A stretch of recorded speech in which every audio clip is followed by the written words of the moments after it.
Hey, Prime members, you can listen to Crime and Sports early and ad-free on Amazon Music. Download the app today. In the depths of an Atlanta forest, a clash between activists and authorities ends in tragedy. I'm Matthew Scher, and on my new podcast, We Came to the Forest, we expose the hidden truths behind a shootout that left one activist dead and countless lives forever changed. Binge all episodes of We Came to the Forest ad-free on Wondery Plus.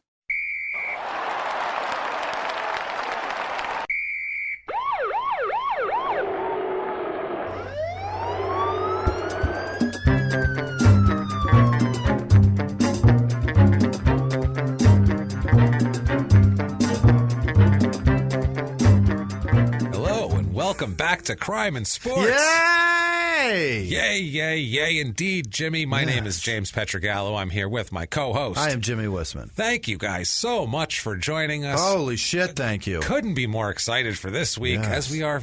As usual, this is so much fun, and we're so excited for this every single week. Hope you enjoyed last week. I know it was crazy and wild and so weird. Byron McLaughlin, stealing like weird that? story, and counterfeiting shoes, and a rich kid, and such a weird story. Tonight, we're going to go back to the brain damage sports. Awesome. Where there's always a lot of fun to be had, as we know from the past. That's what happens. Thank you guys so much for your iTunes reviews this week. They're huge. You're driving us. You guys are driving us, like we always say. We might be shoveling the coal, but the coal pile wouldn't be there if you guys didn't put the coal there. Right. So thank you guys so much for that. If you have not done it yet, please get on iTunes and give us a review. We'll take it. 5 stars would be fantastic. You don't have to say a lot. Tell us you're following instructions, following directions. It's just the lifeblood of a podcast.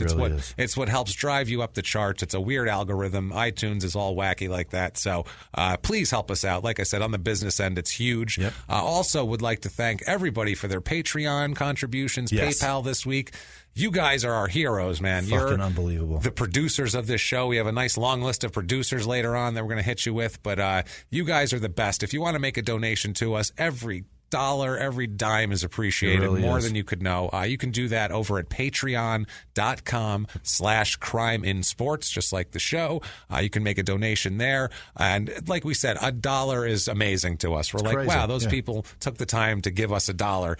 Thank you so much. If you want to make a one-time donation, that can easily be done over at PayPal using our email address, crimeinsports@gmail.com. That's the one. Let's do that over there. Everything is so appreciated. I'm telling you guys, we're blown away by it. It makes us. We'll call each other and be like, "Can you believe that people are so nice?" It's crazy. We're just the phone calls that we're having man. now are so much fun because of you guys. It's because of you guys. The phone calls that James and I have together are unbelievably surreal, but I'm incredibly thankful for them. I love having them. I really do. Thank you guys. Couple of announcements. First of all, as you guys know, and if you haven't heard yet, get on it. December the 14th of this year, we will be in Chicago at Lincoln Hall doing a live show, or 2 live shows. We'll be doing Crime and Sports at 7 p.m. and Small Town Murder at 9 p.m. You can get your tickets over at lh-st.com. Get them there. Also, get them. They're going fast. It's going to sell out. So get on those tickets. Buy them early, because I don't think there's going to be any the week of the show available anymore. So definitely get on those. Get them early. We'll put a link in the show description and all that. There'll be a commercial for it later on in the show. All that good stuff. But get that all out of the way. Let's clear that out. Yeah. Clear the decks, Jimmy. Should we do some updates real quick? We do have an update. Let's do that quickly before First we move update on. is we know that Bob Barker's alive. Yes, we know that. We screwed that up we twice have killed him twice, and he's still out there screaming for you guys to... He's like 100. Right? It's an honest mistake. I think it's 97 or something. It's ridiculous. Mistake. It's ridiculous that he's still alive. Listen, honestly. That's on him. Right. That's on Bob for being alive. That's not on He's us. on borrowed time. Yeah, us saying he's dead is we're just getting ready. Give it a couple of years, it'll be true. Right, exactly. And the other one is so much fun. Yes. It's not really fun. It's actually terrifying for Las Vegas. Yeah, watch out, Vegas. But Kelly Ryan is out. Flying Ryan is out of prison. She is out from Craig Titus' episode. Right. His wife, he and her... together. Oh, yeah. They definitely killed a woman together, put her in a trunk, and lit that car on fire in a blaze in a desert in Vegas. Hell of a story. Go back and listen. Craig Titus. It is insane. And she is out, so beware when you're at the gym in Vegas. You could be working out right next to a someone lunatic. Says, I used to be a fitness model. Run the other direction. Do not get her phone number. She's hot. Don't get her phone number. I've been around the last 15 years or so. I've been a little rough for me. I bet they have. And then get the hell out of there. I guarantee she's still gigantic and ripped. She probably is, too. She probably is. Just watch out. It's funny, too, because we had a Craig Titus update last week with OJ. He was working out with OJ. That's so weird. Back-to-back weeks, they're both in the news. That episode. Go back and listen to Craig Titus. But it's confirmed she is already out. Wow, it's not even like paperwork crazy. is going. She's free. That There's no is handcuffs. nuts. She's not behind bars. Well, let's talk about a fellow here this week. This is a fun one, man. Let's talk about Michael John Nunn. Okay. Michael Nunn, do you know who he is? He's a boxer. Not familiar. Well, you might.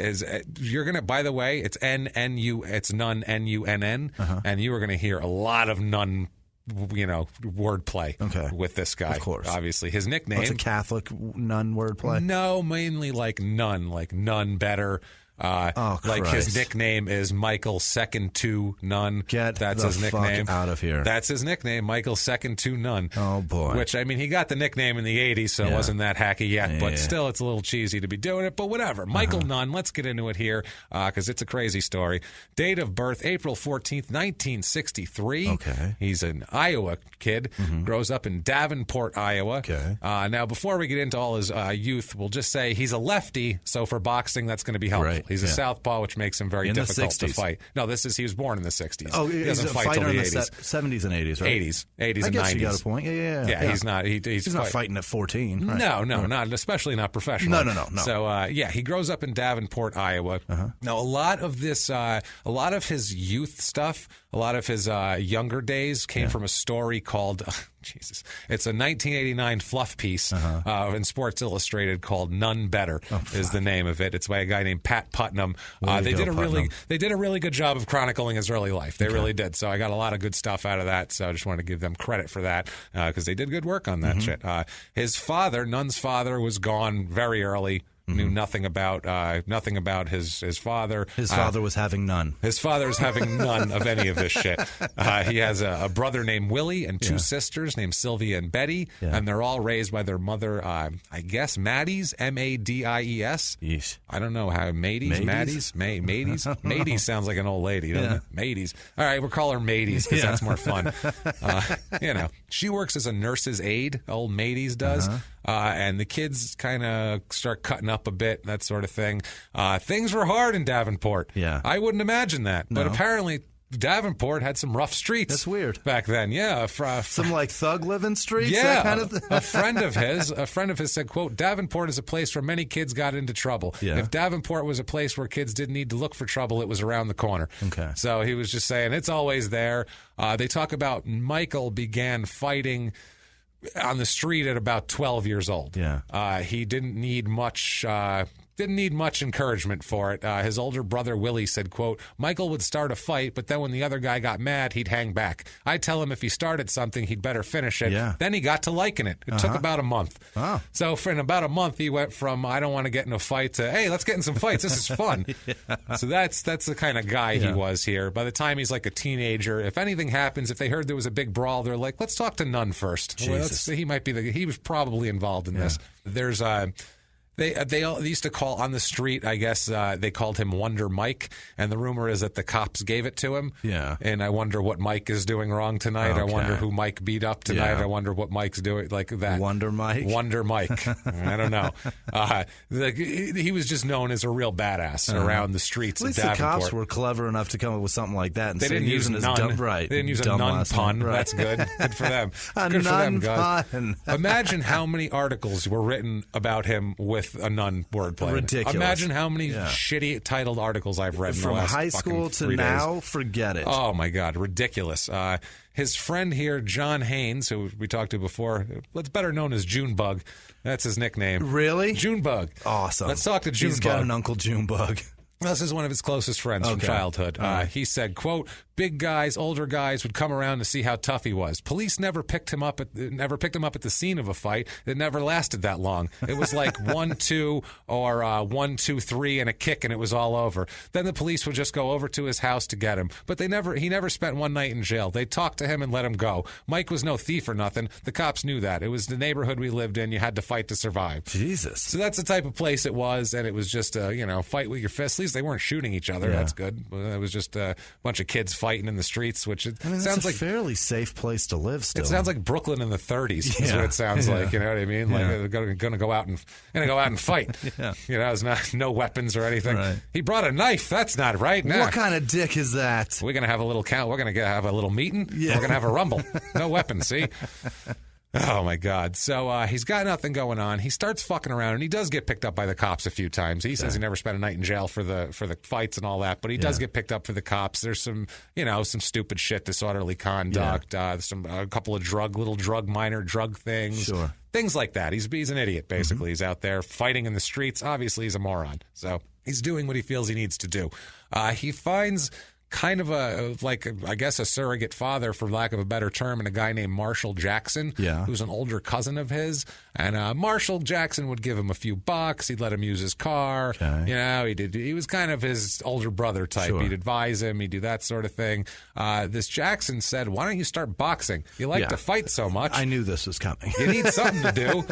He said, it's his idea. Yeah, he said you could see where he was heading. I could see all that raw talent. I told him, "You want to fight? Get in a ring. You keep up that fight in an alleys, and someday someone's going to shoot you or cut you up bad."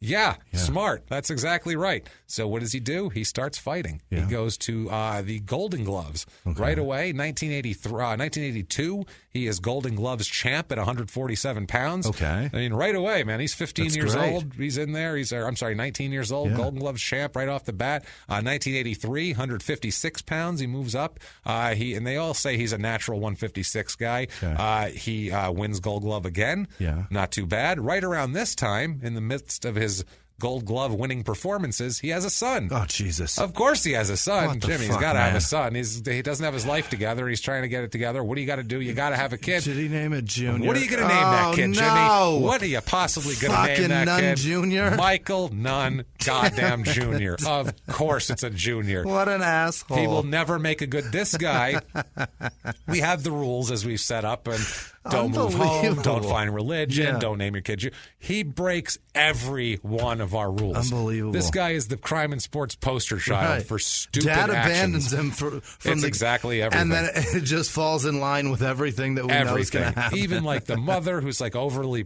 Everything. It's ridiculous, man. So 1984...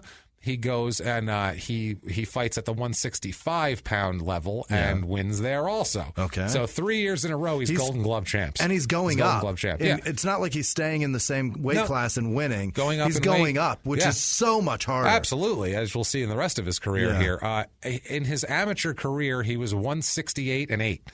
So that's a lot of fighting. These guys fight so much. Add all this up. Think about that. You're talking about 176 fights. 176 fights. That's crazy. It's in so many fights. And that's at amateur level. That's an amateur. That's before he goes pro. And how many... if you do that over 4 years, that's still every fucking 12 days. You're having a fight every couple of weeks. Think about that. And now when we talk about his whole career and how long some of these fights last, imagine how many shots to the head this guy has taken. It's insane. He has, in 1984, he goes to the Olympic trials. Yeah. He's not comfortable fighting at 165. He won the Gold Gloves, but that's not where he wants to be. He's not world-class athlete in that weight class. And he feels uncomfortable. He can knock the shit out of some dudes in Davenport at that weight exactly. class. It's a step up the deal here. You're talking about corn-fed fucking shuckers. It's a different thing. This isn't fucking... They got the shucking gloves Tokyo's on. best at 156. No, this is not the world beaters. This isn't the professionals. This isn't Hearns and Hagler and those guys, in this division. So he ends up moving up to the 165 at the behest of the U.S. boxing officials. What they wanted to do, they had a guy named Frank Tate, who actually Taint. I just called him. I thought you Frank did. Taint. Wow. Frank, the space between your asshole and nuts. Wow. So the Taint man lost to Nunn. Nunn was having none of that taint. None of the taint. None of the taint. This is when they were amateurs. Nunn beat Tate. Okay. But now they're saying we want Tate to be our 156 guy. So you move up to another division so he can be that. So he's not comfortable fighting at 156. He's going to go up to 165. No, he's not comfortable fighting at 165. Oh, okay. But they're making him fight at 165. He wants to fight at 156. Yes, but they're saying this Tate guy is our 156. He's our 156, and he eventually wins the gold medal at 156. So they were right about that. Yeah. But still. he was, heralded the next big middleweight. He's the guy. Anyone who wins a gold in the Olympics is going to have a huge, everyone's going to look at him here. But he beat Taint, correct? He beat Taint when they were amateurs. I just want to call him Taint forever. Taint's last loss to him last amateur loss came to Nunn. Okay. So Nunn is not exactly, he's not exactly a schlub here. Okay. So what he ends up doing is he ends up fighting Virgil Hill. Nunn does for the Olympic trials to try to get in here.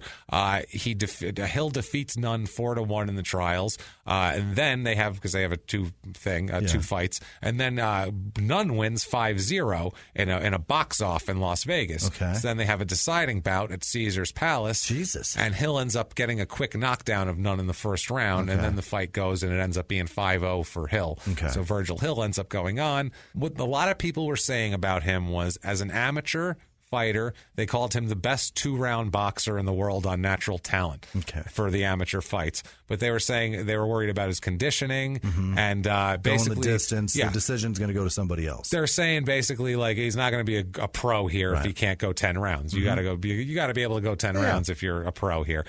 So 1984, he's dejected.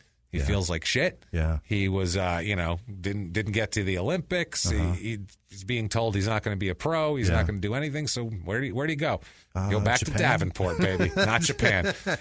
That's where all the kids from Davenport go when they need a place to go. Right. No, he goes to Davenport, Iowa to look for a job. Okay. That's all he does. Virgil Hill, by the way, went on to win a silver medal in that weight class. So not they bad. got the right guy. Now, he encountered, in his amateur days, he encountered an old referee named Shurkin, and Shurkin said he was like mad at Nunn for coming home. He said, "You're not planning a professional career?" He said he confronted him and said, quote, "What are you going to do?" And Nunn said, "I'm going to get a job." Okay. And Shurkin said, "Doing what? You going to rob banks, mug old ladies? Everything is closing around here. There's no work. You got 3 choices. Stay here and take a chance on going to jail, get a job at McDonald's or fight as a professional. I've got the right people for you. Just give it 3 years," is what he tells him. Get the fuck out of Davenport. Get the fuck out of Don't go home. No, Haven't you listened to Crime and there. Sports? Get the fuck out of there. God damn it. So they found this organization, or Shurkin knew of these guys here. It's called 10 Goose Boxing. Okay. It's in Southern California. It's 8 brothers and 2 sisters run this whole thing. And what's it called? 10 Goose Boxing, because their last name 8 is brothers and 2 sisters. Their last name There's is 10. Goosen. Got it. So There's it's 10 gooses. 10 gooses, basically, here. Yeah. So they said that Is it geese? That would be geese. Okay. Yeah, so they So should call it. They should call it 10 Geese Boxing. I'm a fucking idiot. That's okay. Gooses, mooses, it's all fine. Whatever. So they decided they were playing wiffle ball one day, and then said, "Let's manage some fighters. Let's start a company," which is what I usually, when I play wiffle ball, I end up in a business. Well, there was probably a little bit of a brawl over the score. That or just alcohol. There's a lot of drinking, and they're like, right. "You know what we should do? Yeah. We should totally start a fucking No curveballs. I told you. It's not fair." How did you do that? It has holes in it. So some of these stories are funny. They named a fighter. Their first guy was named Nacho. He was working at a gas station, and so they had a guy spar with him. And the first time Nacho got punched in the nose, he got in his car and took off and never came back. So that was their first fighter. That's the first guy. That didn't work out. The first guy said, "No more." Yeah, next guy. Now keep this in mind because this comes out. Rolls-Royce salesman and boxing. It's very strange. Next guy was a Rolls-Royce salesman. They nicknamed him the Fighting Armenian. He did about 7 fights and then decided to go back to selling cars.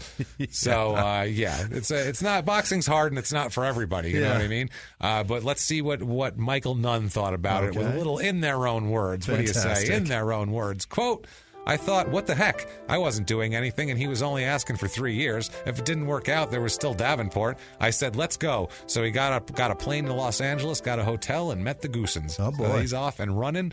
Dan Goosen, who's kind of the main trainer there, he said that he was super impressed with him. He signed him for a $10,000 signing bonus, which probably seemed like a lot of money to him at the time. Dan says about the fighters, different managers getting different fighters. He said, quote, "The others got the gold medal winners. We got the gold nugget." So they think they got the best fighter out of it. All right. Dan moves Michael into an apartment building near his home in Sherman Oaks, California. He said he wanted him near him, not to keep an eye on him, but so he could come over and eat and watch TV and kind of be part of his family. Yeah. He said they've always been a close family, and he wanted Michael to be part of it. Later, Michael was joined by his fiancée, Laretha, and their daughter, LaShanta, and they also had They were just married in August at that point. Okay. And they also had a son back in Davenport, Michael Jr., with a previous woman, obviously, because he's not going to be with the same woman. He's a boxer, Jimmy. Yeah, he can't stick around. Come on, what are we doing here? These are athletes. You think there's a happy ever after? No, there's no happy ever after. There's always a few kids in another city, always. It's a very depressing ever after. Just get used to it. It's never going to get better. It's just not. So he's out there, he's training, he's ready to be a pro fighter, and he accomplishes this on December 20th, 1984 at the Showboat in Vegas. All right. He fights John Borman, who is a 4-6 career fighter, total his whole career, and he's 0-2 coming into the fight. Oh. This is not his first win. Okay. Nunn wins by TKO in round 1 at 226. How many wins does he have after this fight? 4. How many? No, after this fight? He's got 4 total, and he had Nunn coming in, so 4. He's 4-3 for the rest of his career, the fighter he beats. You talking about Nunn or the guy he just fought? No, the other guy. Nunn? No, the other guy. The one he fought, I just told you. He's 4-6 career. Right. He's 0-2 coming into this fight. And this is not the one he fights. This is not the one he fights. This is not his win. No. So how many wins does he have after this fight? Well, he has none. Right. Exactly. You said after this fight. Right. After this fight, he still has. I'm thinking total in his whole career. Like, what are you talking about, Jimmy? One fight. I'm leading you to Nunn. Yes, you're leading me to Nunn. There's going to be so many of those. You got to leave that behind for now. We don't even need to look for them, Jimmy, because they just keep coming. I'm telling you. I'm telling you, I'm so aware of the onslaught of nuns coming, I didn't even know that there was a nun there. Wow. February 8th, 1985. All right. So a couple months later, he's at Caesars Tahoe in State Line, Nevada, which not great. No. He fights Ishmael Templos, a 2-9 career fiiter. Oh. He's 2-8 coming in, so guess what? After this, he has none more fights. This is his last fight. How many more fights does he have? None. So this is a KO for Michael in round 4 of 6. Okay. So he's 2-0 now. Now, right after this fight, Bob Arum signs him to a contract to promote him. Bob Arum is a scumbag. He's a total asshole, the ultimate silver-haired middle-aged white man, a complete dick. Known as many boxers call him a thief left and right, known as one of the bigger thieves. But one of the worst people in boxing. Yeah, but he signed him. He said, quote, he kept winning, and all my people kept saying he was a stinker. This is Arum talking. He said, but I promoted a lot of Ali fights, and every time I looked at Nunn, he reminded me of young Ali, the boxer who never came down off his toes. I knew that if the kid ever started to plant his feet like Ali finally did, he would be a hell of a puncher. I told my people to shut up and keep using him. Wow. So he sees something in Michael. He really does. So all this leads to March 26th, 1985. This is at the Country Club in Reseda, California. This is kind of where... like a Tom Petty song. Exactly. Yeah, there's girls, they love horses. Live right off the freeway. So this is kind of like their kind of home. This is where the Goosen guys do a lot of their fights. It's in California. It's where they're based at. He fights Robert Wayman Jackson, who was a 6-19 career fighter. Jesus. He lost the last 10 fights of his career. As we've said, 10's enough. You lose 10 straight, you're done. This was his 4th fight of that 10, so that tells you a lot there. It's a KO for Michael at 122 of round 1. All right. This is a quick... That's ending this career fast. Mike likes to dance. Okay. He's a dancer. He doesn't like Showman. he doesn't mix it up much like that, especially early in his career. So it's for him to knock you out in 1 minute 22, you have to just be putting your chin out for him because he's going to want to dance a little bit here. That brings him to 3-0. Like that Chappelle bit where you lay your chin out there. Yeah, exactly. Put it right here. Exactly. So April 13th, 1985. Think about how close these are, too. That was March 26th. Now we're into April 13th. All these are like a month. He's at the Showboat Hotel and Casino in Vegas. He fights Sergio Campos, who is 0-2 career. And this is his 2nd fight. Okay. How many wins does he have, Jimmy? None. Ever. Never. This is a KO in round 1 again. There was a good Campos, though, wasn't there? Yes, I remember Campos. Was it Yuri Boy Campos? I can't remember. Wasn't he Campos? I just remember you said Campos right now, and I was like, oh, this was a good fight then. No, this guy's Obviously not a good fighter. No. This guy dabbled and then said, oh, no, he beat me up good and knocked me out in under 2 minutes, so never mind. But the Campos I'm thinking of, I think, was a lower weight fighter. Yeah, I think you're right, too, I think he fought like Carbajal or something like that. That sounds right. Yeah, Christ, that'd be in the 110-pound region around there. A little guy. The super ultra flyweights. Nobody ever got knocked out. Those those fights. No, they could just hit each other forever. They couldn't have enough power. May 21st, 1985, he's back at the country club there in Reseda. Yeah. He fights J.W. Johnson. I like him. Who is an 0-1 career fighter. And came in a cowboy hat. Obviously, he lost. Nobody wins a fight, then quits. No. So this is his, you lose, then you quit. He was a smart guy, though. He figured it out right away. Like, I'm not doing this. This is definitely not for me. Terrible. This is a terrible. He's like Nacho. He did it. Yeah, he did it on a dare or on a bet. And then he's like, "This is stupid. What the hell am I doing? What the fuck was that guy? Almost fought in the Olympics. I saw MMA and I thought I could do this. I was really confident. That guy apparently won a bunch of golden gloves. That's why I can't beat him. Apparently, were those gloves made of gold? Because it felt like it was gold when he hit me in the fucking face. When I got knocked out in the first round, felt like he hit me with hard rocks. At 257, he got knocked out. He almost made it. He almost made it around. So his entire career lasted less than a round. Jesus, that is sad stuff right there. 5-0 for Michael, and he's excited. He says, let's do it in their own words on how excited he is about his life. In their own words, quote, "Sometimes it's hard to believe it all happened. When I lost in the Olympic trials, I figured it was over. I had made a little impact. I was the first fighter in Iowa history to go to the Olympic trials, so it was like a big deal. After I lost, I figured it was time to do something else because nobody back home ever really considered being a professional fighter. It was kind of like professional boxing was on another planet, and Iowa people were on this one." So that makes sense for him. So he's like, he's not used to that. It's not like he comes from a boxing family or anything. So he's like, well, I guess that's that. Yeah. If they didn't want me, it's like you're a comic, you do a show, and you go, I guess I'll go home, and if they book me, they book me. That's that. That's that. That's it's like doing comedy in Phoenix, too. It's like, I'm out here in Phoenix. Like, this fucking matters, really? Nobody matters. Yeah, comedy is like on another planet, and Phoenix people are on this one. It's on another one. It's on another one, yeah. That's exactly what it is. June 27th, 1985, back at the Showboat again, fighting Larry Davis. By the way, keep track of all these names. Every fighter he fights is like a random name generator guy. It's just like Larry Davis, Jim Thomas. It's every one of these fucking guys. J.W. Horton or whatever. That guy sounded like a steakhouse. He did sound like a steakhouse. None of them even sound like real people. First, I wanted to be a boxer.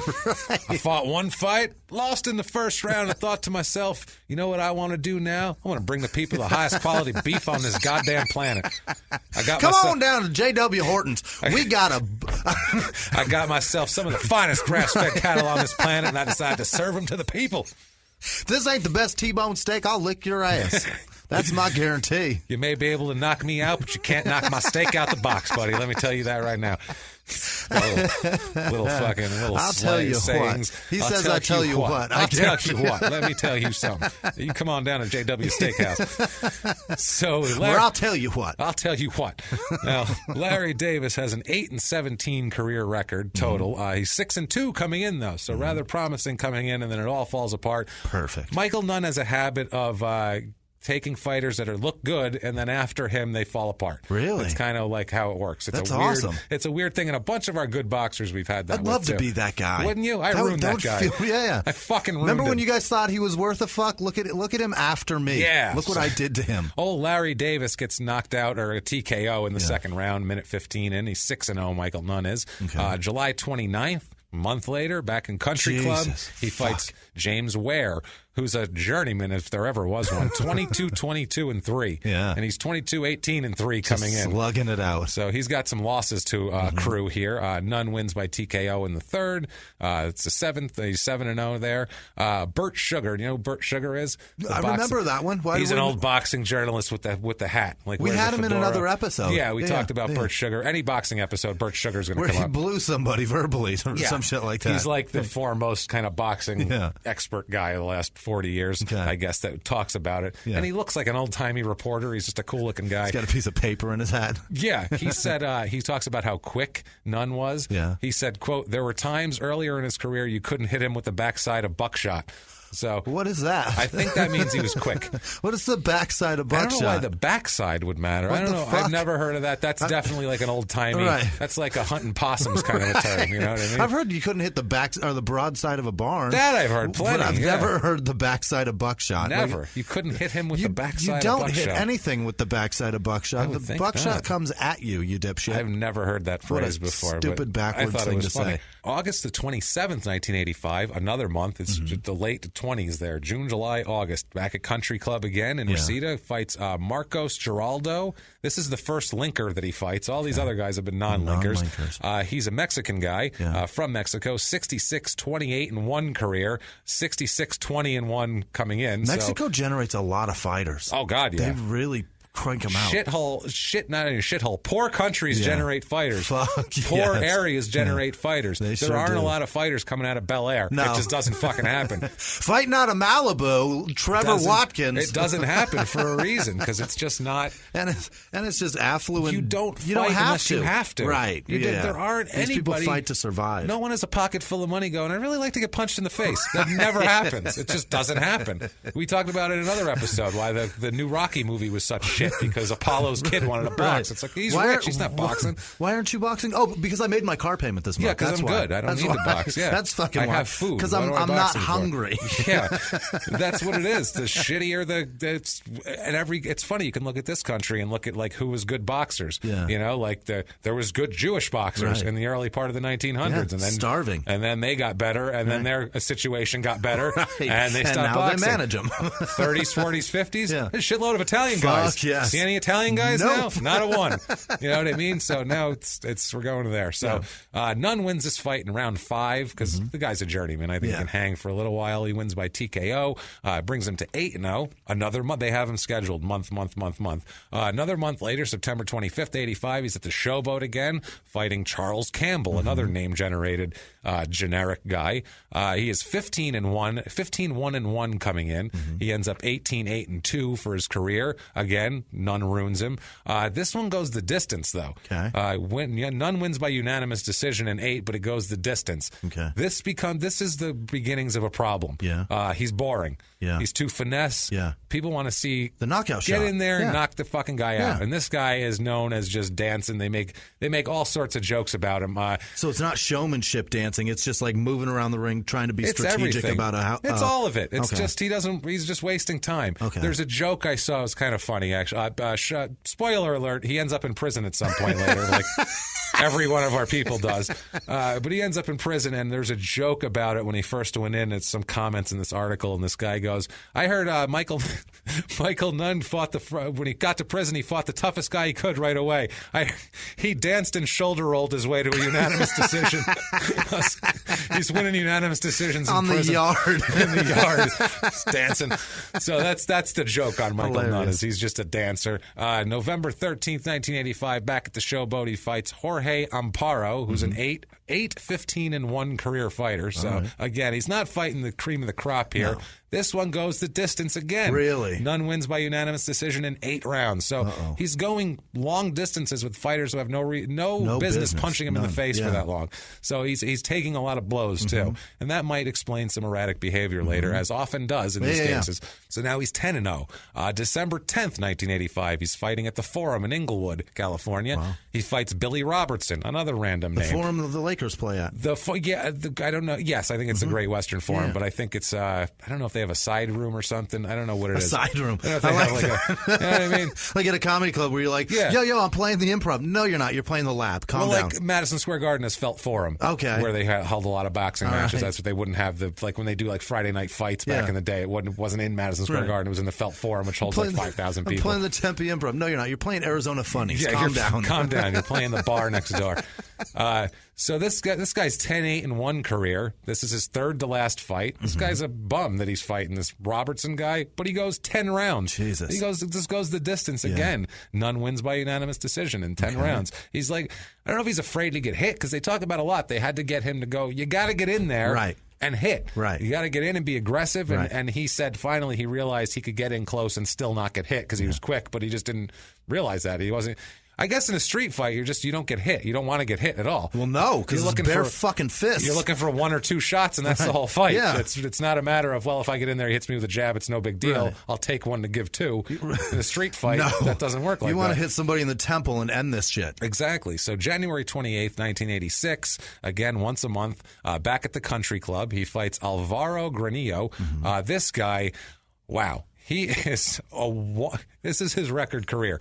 1-20-3. How do you get to 20? When you got one. 20-3. How do you get there? What in the fuck is going on? I don't understand how you get there. Coming in, he's 0-7-2. He's like, I think I'll fight that guy who's 11-0. That seems like I'll do a good job. Ah, Jesus. And this guy's only win came against a guy named Gilberto Baez, who was 0-2 in his career. Oh, fuck. So he's another. He beat a guy that's never won and then got his ass kicked, I'm saying 23 times. By the way, not easy to find shit on boxers who have a combined one win between them. That was not fucking easy. Combined win. Wow.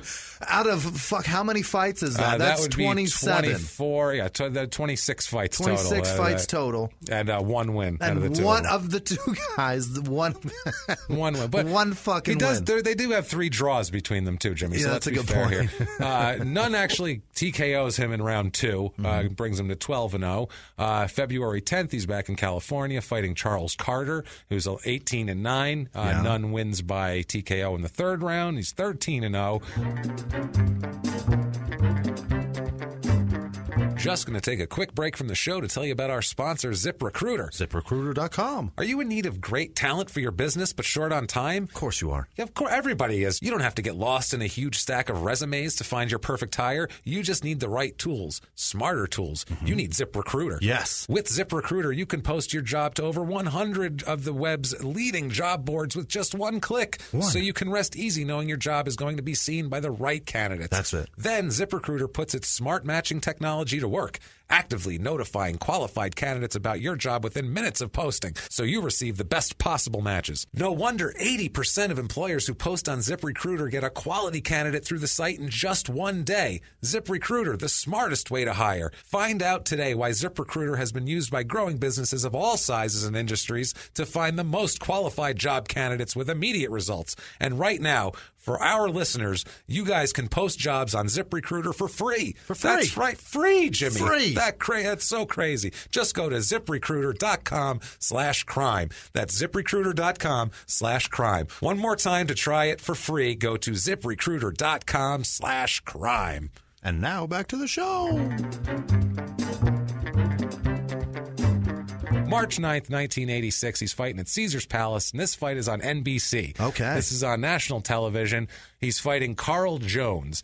He's a 23-6-4 career fighter, 16-1-4 coming in. This is supposed to be a tune-up fight and a display. Okay. This is Bob Arum putting him on TV, because now he won a couple fights by knockout. He might be getting his shit together. So he puts him in here, and Nunn is knocked down in the first round, which wasn't what they were looking for out of him. No. He's knocked down, and then after that has a completely boring fight. Completely dull, dances around, the whole deal. Nunn ends up winning by unanimous decision in round 10. Yeah. Interesting thing about this fight, Nunn somehow became friends with Michael J. Fox. What? Okay, at this time. I don't know how. They're the most unlikely duo. What year is this? 86. This is peak Michael J. Fox. This is Back is the first the Future's one. huge family ties. He is one of the top 5 stars in America. And somehow, probably in the world. Yeah, back then there was no. Yeah. And somehow this guy Michael Nunn is friends with him, He has right? inserted himself into his life. Don't know how. Well, he's from California now. He's fighting out of California, but still, how the fuck would you make friends with Michael? It's weird. We were in California. We didn't make any fucking friends with stars. Not with Michael J. Fox, anyway. We didn't make George Clooney is not calling my house. No, yeah, it's a shame. Thank Christ, I'd be fucking single. My wife would leave me. So anyway, Michael J. Fox invites his friend Sugar Ray Leonard to the show, famous boxer and legend Sugar Ray Leonard, to show off his friend Michael Nunn. And Fox and Leonard they're watching the first round, and Fox says to Leonard, "Ray, there's my man, the one in the blue trunks." And then literally like 3 seconons later is when he got knocked down in the first round. And Leonard, as he's like, "This is him," and then he falls. And Leonard goes, "Oh, him? Yeah, he falls nice." That's what he said about him. So that was pretty funny. Terrific. Afterward, NBC boxing coordinator, a guy named Kevin Monaghan, and a commentator named Ferdy Pacheco, said that if Nunn wanted more network fights, he needs to be more aggressive. They told him, look, if you want to be on this network, if you want to be on television, you can't go in and dance around. It's boring to watch. Yeah, that's bad for ratings. It's bad for ratings. Right. Yeah, it'd be interesting, if nothing else. Michael Nunn has a list of best fighters, best attributes that fighters have that he talks about in an interview later. And he said that Carl Jones had the fastest hands and fastest feet of anybody he ever fought. That's nice of him to say, I guess. Yeah, his feet, he said, the only thing faster than Jones's feet were his hands. So he's like, he was super fast, man.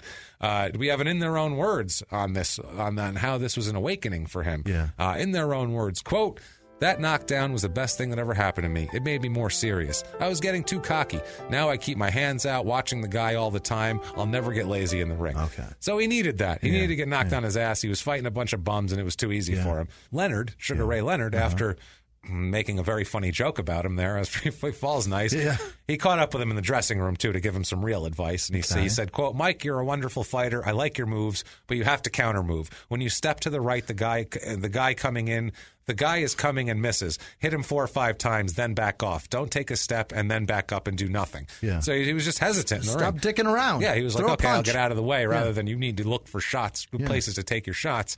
He said he told me to shorten my steps. Yeah. He showed me things I wasn't doing, and he made me a better fighter. Okay. So good for Sugar Ray, because at this point they're kind of near the same weight, and he's giving a young fighter advice that he might have to fight someday. Yeah. So that's not bad. And now his friend Michael J. Fox has the fastest hands in Hollywood. Fastest hands, absolutely, way faster than They Carl never Jones. stop. Never. That's a fact. Knock you out in the first round, no problem. I bet he knocks himself out all the time trying to brush his teeth. Man. The only thing faster than his hands are the rest of them. Or his head bopping around. That's depressing. Yes, Sorry, it is. Mike. Sorry, Michael J. Fox. Like he listens. He's like, oh, it's okay, guys. I can give a shit. May 19th, Did you guys happen to 1986. see all my movies? Yeah. I'm okay. I'm fine. I'll be okay. They parade me up at the fucking Oscars every year, and makes I get everyone paid. feel It's good. fun. Yeah, he does. Somehow. They're like, my life isn't so bad. That fucking guy is getting paid. I think the people bring him out to feel better about themselves. Like, look, we haven't thrown him in a garbage heap, even though he's clearly useless to us now. We still keep him around. Look at him. See? He's like a little mascot. We're good people. We're good people. We keep that guy around. We keep Shaky For McCannon over here. Oh, my God. We keep him around. We honor him all the time. Hasn't made Somebody has 30 years. Somebody has a joke about him with an Etch-a-Sketch that I can't get enough Oh, of. God, Is it yeah. Tosh? I think it's Tosh. I don't remember. There's so many Michael It's J. Fox ridiculous. jokes. Poor guy. So May 19th, 86, he fights Felipe Vaca, 33-16-2 fighter. This is about the end of his career. Nunn wins by TKO in the third round, bringing him to 15-0.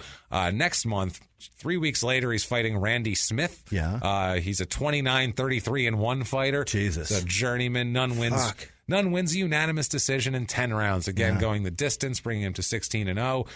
All of these, man, this is so tough. All these fights. How many blows to the head are you taking? Ridiculous. July 25th, a month later, he's in Vegas fighting Charles Boston, who's a 13-4 career fighter. Again, it goes the distance. 10 rounds. Unanimous decision for Nunn. He's 17-0.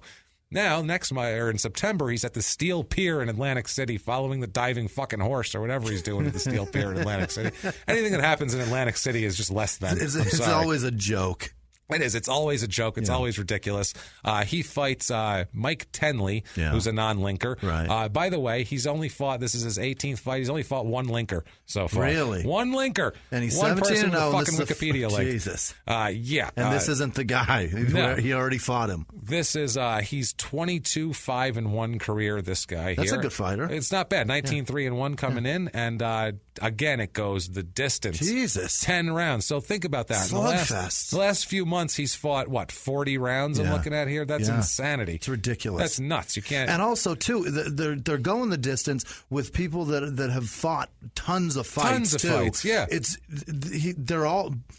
Going the distance is not a good thing. No, it's though. the brain damage Olympics at this point. Also, They're just pounding on each other. Is he 18-0 after this fight? Yes. He's 18-0 after this fight. He could easily be like 12-6. Yeah. You know what I mean? Yeah. Like going the distance this many times, you don't want to do that. No, but I mean, he's beating these guys, winning every round. I mean, they're schlubs, but he's just dancing around and trying to not get hit very much. He could easily have taken one in a late round, and you never know. And he's got a loss. Anything can happen, man, as we'll find out later with him. October 28th, 1986, this is versus Orlando Paulding. Yeah. He's a 9-7-1 career fighter, so just he needed a journeyman to kind of cleanse the palate here. Sure. He knocks him out in the first round, 209. He said, give me somebody that's got a really I need a glass jaw is what I'm looking for. Someone who just gets knocked over by like a strong wind. I need a guy with a 5 o'clock shadow. Something that still smells like beer from Can yesterday. we do that? Yeah, Is that get possible? That guy. Do you have anyone who, I don't know, isn't a fighter? Is there anybody, again, who wants to try out the profession? Any Rolls Royce salesman from the Valley? Maybe you want to come over here and help me out? So this guy here, Nunn knocks him out, like I said, first round, 209, 19-0 total. Now he's November 21st, the next month, again, less than a month later, he's fighting Alex Ramos at the Country Club again. He's a linker, this guy. Hey, 39-10-2 career. That's good. Not bad at all. 25-4-2 coming in.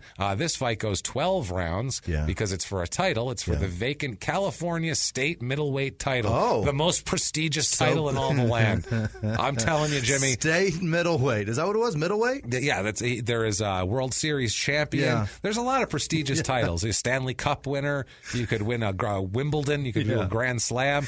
Or he's fighting for state. You could win the vacant California State middleweight title. It's like a high school title that nobody gave a shit about. I'm going to state, you guys. I'm going to state, How old is he at this point? 26? All these other titles are, you always hear, he's the world champion, he's the world this. He's not even the country this. He got a Letterman jacket for winning this fight. He's not even the intercontinental champion, this guy. He's got a jacket with a fucking carpet letter on the breast pocket. That's the belt. Right. It's just a carpety letter that they patched sew to your breast pocket. There you go, son. That's your title. It right to your skin. That's your title. So this fight goes 12 rounds, all 12. Unanimous decision for Nunn, but Jesus Christ, 12 rounds. He's 20-0. Jesus. It's afterwards. Dan and Joe, the Goosens here, they sit down with him and they said, look, and they tell him about the TV commenters thing, saying he needs to do better. And he says, we are having a hard time getting you TV fights. They want a little more destruction out of you. You're going to have to start using the things Joe has been teaching you. Yeah. More firepower, a little less finesse. No. Go in there and punch people in the fucking face. Good God. James doesn't want to watch Holyfield fight. No, I don't at all. God damn it. Well, Holyfield doesn't dance, he hugs. Right. Holyfield's a goddamn fucking, let me hug you and rub my head on you for a while. Rub my giant stupid head on you. I loved him. So February 6th, 87, he fights Willie Harris, another randomly generated name. This guy here is 21-0 coming in. Oh, shit. Now we got to fight, He's got somebody that's got more wins than him and the same amount of losses. This is a big deal. He's 20-0, and his opponent's 21-0. Nunn ends up winning by TKO in round 6. There we go. This guy ends up being 21-2 in his career. Okay. Imagine being 21-0, world is your oyster, and then 2 losses, and you're done. like, fuck it. Done. I don't know if he got hit and had a little brain problem or what the hell he got injured. Or a parent passed away and left him some cash so he didn't have to anymore. Never mind. Fuck this profession. Never mind. So April 4th, 87, Caesar's Palace. He fights Charles Campbell again because he couldn't find any more people with generic names to fight. He wins by TKO in round 9. Again, these fights are going so long. Way too long. 20 days later, after he fights 9 rounds with a guy, oh my God, he fights again.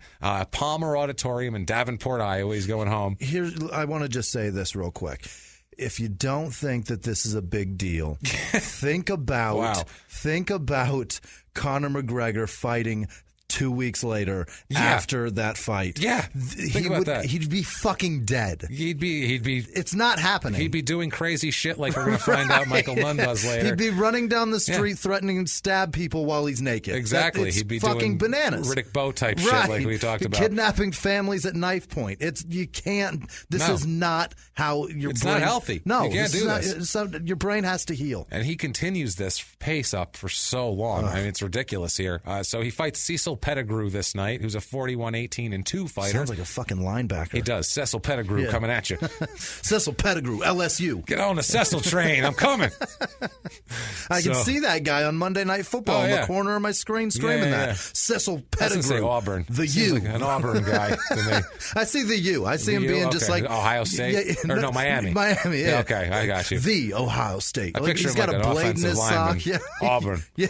Cecil Pettigrew, Auburn. He says it through the fucking swelling of his chin. No shit.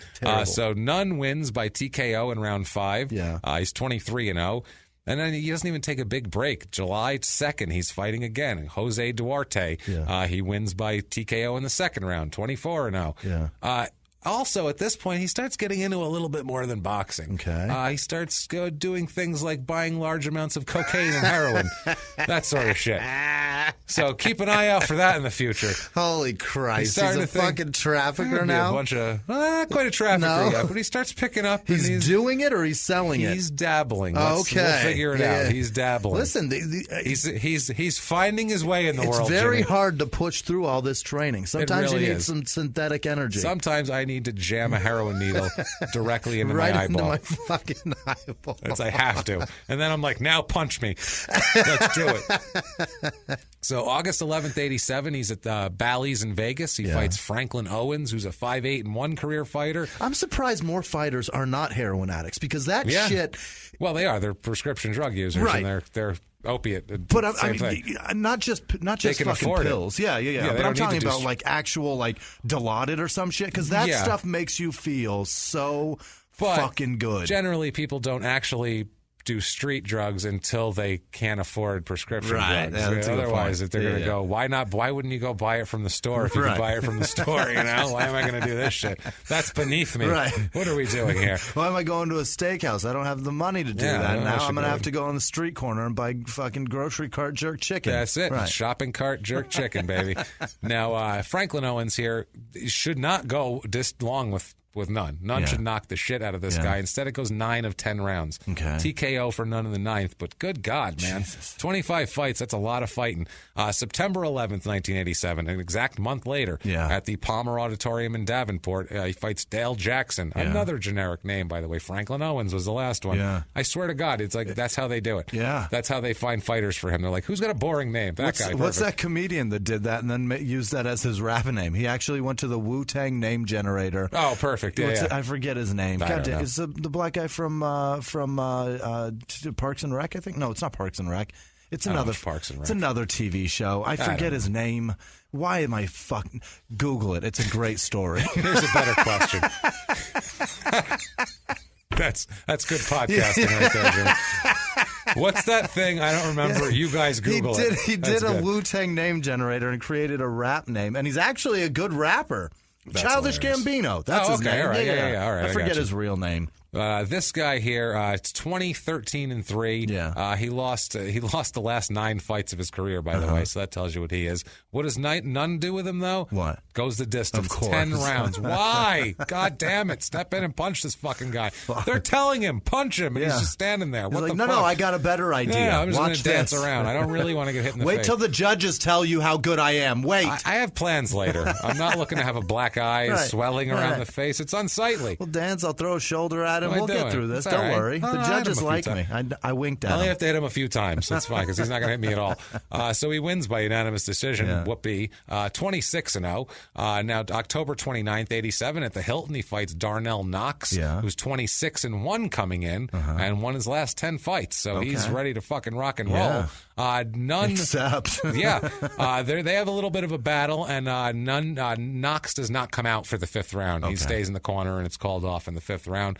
This fight was for the NABF middleweight title, which at least is not a state title. He stayed in the corner like fucking, was it Andrew Galata did with Tyson? Yeah, he didn't come back out for the 5th. Fuck it, I quit. Fuck it, I quit. Well, Galata had a broken bone in his neck. He so did, he's that's lucky right. He stayed had a in reason to. He couldn't move his head. He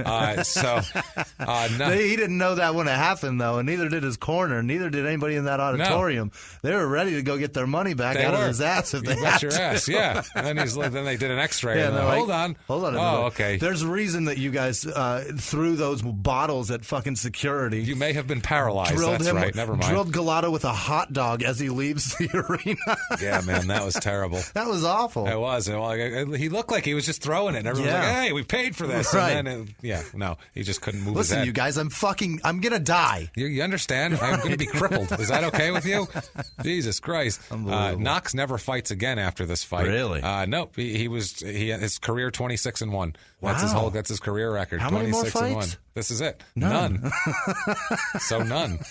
It's 27-0. That's crazy. He ended his career on a cowardly fuck it. I'm so much. Something must have I'm been so wrong. serious that I'm not going to fight Ever. anymore. I'm never coming out of this after corner. this round. No more. They just set up a tent around him, and he stayed there for a while.